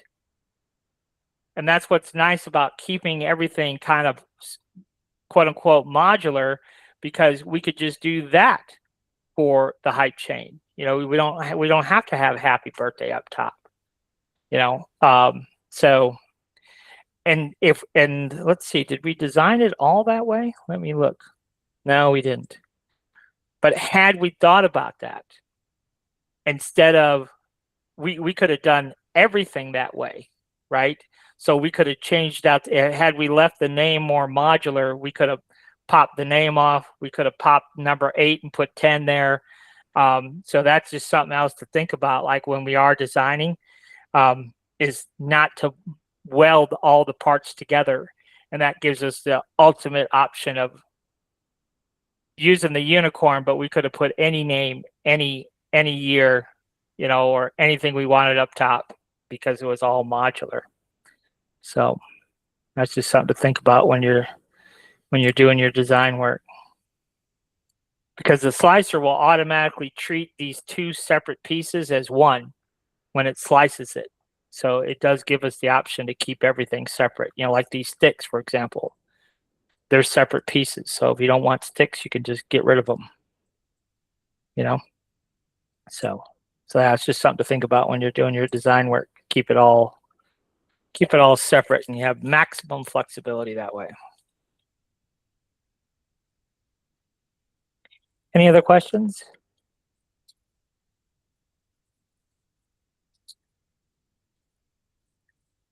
Well, if you guys think of something for Thursday night, something specific you want to see demonstrated, like I said, I'm definitely open to it. I do have some projects planned, but if you've got something else, we can squeeze it in there. See what I had some other logos I was going to show you, but other than that, I think we pretty much got through everything that I intended to. I didn't see Joy here tonight, so we didn't do our cookie cutters, but that is what one thing we're going to do on Thursday is some cookie cutters and some stamps. So stamps and cookie cutters. Kev, quick question. You say on the blue plate you use Cool, the one from Amazon, or High Temp? I use the this one, the Super Tack is what I use. Super Tag. Okay, thank you. I haven't ever used this one to know exactly what the difference is between these two. But yeah, the Super Tack, the bed temperature is like always 50 degrees Celsius. So it's, whereas up here is like 90 degrees Celsius. So there's a big difference. So if your prints aren't sticking, that's definitely the first thing to check. Is did you have the right plate selected? Okay, thank you. I was talking to somebody earlier, and they were printing silk PLA and having it struggles with it sticking. I said, well, increase the temperature by 10 degrees, your nozzle temp, and sure enough, that was the magic trick. So don't necessarily go by the side of the spool of what the temperature should be. If it's not sticking, I double checked that she had the right plate selected, and she did. So I said, well, then up the nozzle temp a little bit and see if that helps. Sure enough, I got the job done. So I don't She know went if through this- like 4. Go ahead. Sorry. Go ahead. Okay, so I'm trying to do the cheer sticks, and so I downloaded what you have, but it didn't have the holes in the edges. So I tried to take it like into Tinkercad and add the holes, but it kept saying like my file was too big and it wouldn't let me import it. Is there an easier way? I know you can do the mesh Bluon in Bamboo Studio, but it crashes my computer when I try. I just added negative parts when I did his cheer stick. I And did added it? two And it cylinders. worked okay. Okay, Yeah. just 2 negative cylinders. Okay. So what the cheer stick design itself? What is it? Like, is it It's just it's text? like it's a flat, and then it kind of goes up like with the hand to hold. It's just in the STL 3D warehouse. It's like one of the free ones. You gotta put the hose in it, Kev, Gotta put the to holes in allow the For the to allow the pom-poms. zip ties for the pom-poms. Okay, let me. So what we're talking about? Let's see here. Yes, sorry. Thank you. Yeah, let's go ahead and.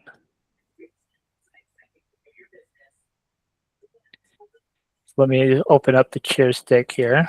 Thank you. There is the cheer stick. So this is what we're talking about?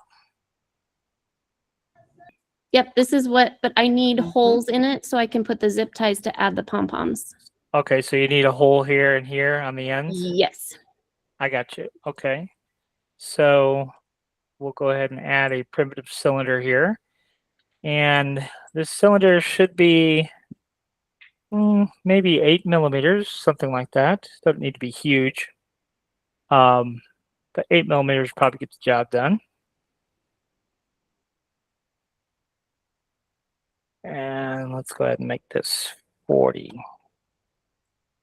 So we got a couple options. You can pop that there, copy and paste, and pop this here. Now, we can't put a hole in here unless, and I probably would recommend doing it the negative way, like was being suggested, rather than actually poking holes. But in order to make these parts negative, they have to be part of an assembly.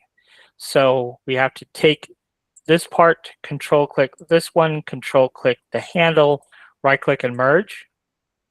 And then we can alt click this part and alt click this part and right click and change type to negative. And then when we slice this,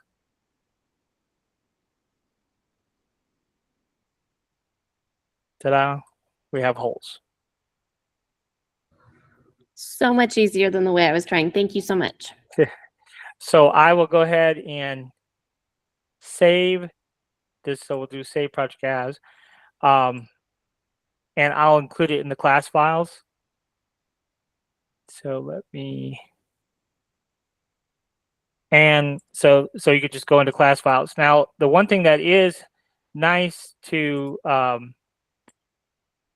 because we're doing it the way we're doing it, if you decide that 8 millimeters is too big of a hole, then all you have to do is alt click this and you can go in and change the diameter of the hole.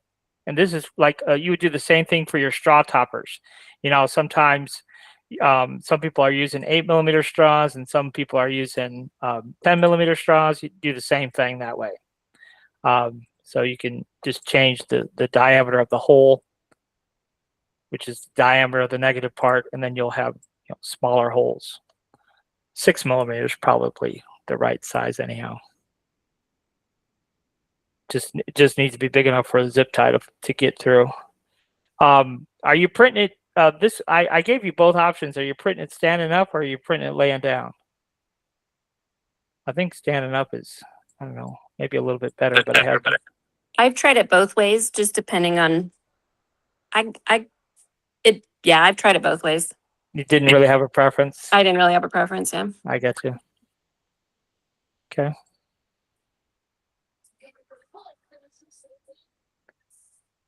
So yeah, on the nameplate itself, it would be you could do the same thing, just create a couple of cylinders and change them to negative parts, but they can't be a negative part unless they're merged as an assembly.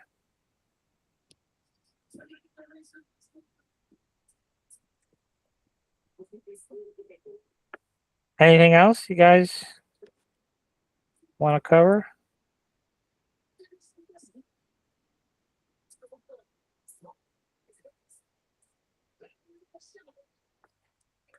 Well, if you think of something for Thursday night, definitely let me know. Like I said, I've got several projects lined up for Thursday anyhow, but one of them is making some cookie cutters and cookie stamps.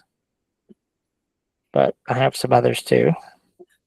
I did send an email for a possible project if you wanted to do it. Yeah, I just saw it, so Okay. I'll look at the details. Okay. So I would love anything else with the cheer sticks. Like I've been trying to do them with like half pom pom and half football, but like I'm having problems with extruding it. I bought somebody else's and it's just not working. explain. You're saying half like it's a football, but you put the name in the middle. Is that what you're saying? Yes, and then it's got like the pom pom on the top and the bottom. Yeah, half pom. I can send you a picture of it. Yeah, send me a picture of it. Because I've been trying to like work through the chat GPT for it, but I got you. Yeah. And even if you have a 3MF file that that maybe you bought and you're not understanding how to manipulate it, mhm. That's something I can look at the 3MF file and show you how to manipulate it. Yeah, because I don't know why, but every time I try to change things, it says I'll try to slice it and it says no file exists, and I'm like, I can see it, but it says no file. So I'll send the 3MF and what I'm trying to put on it, and see if you can figure out what's wrong. Okay, yeah, we could definitely do that. So who do I send it to? To So Kevin? yeah, so it'd be Okay. STL3D warehouse Okay. at gmail.com. Okay. Perfect. Thanks. Mm-hmm.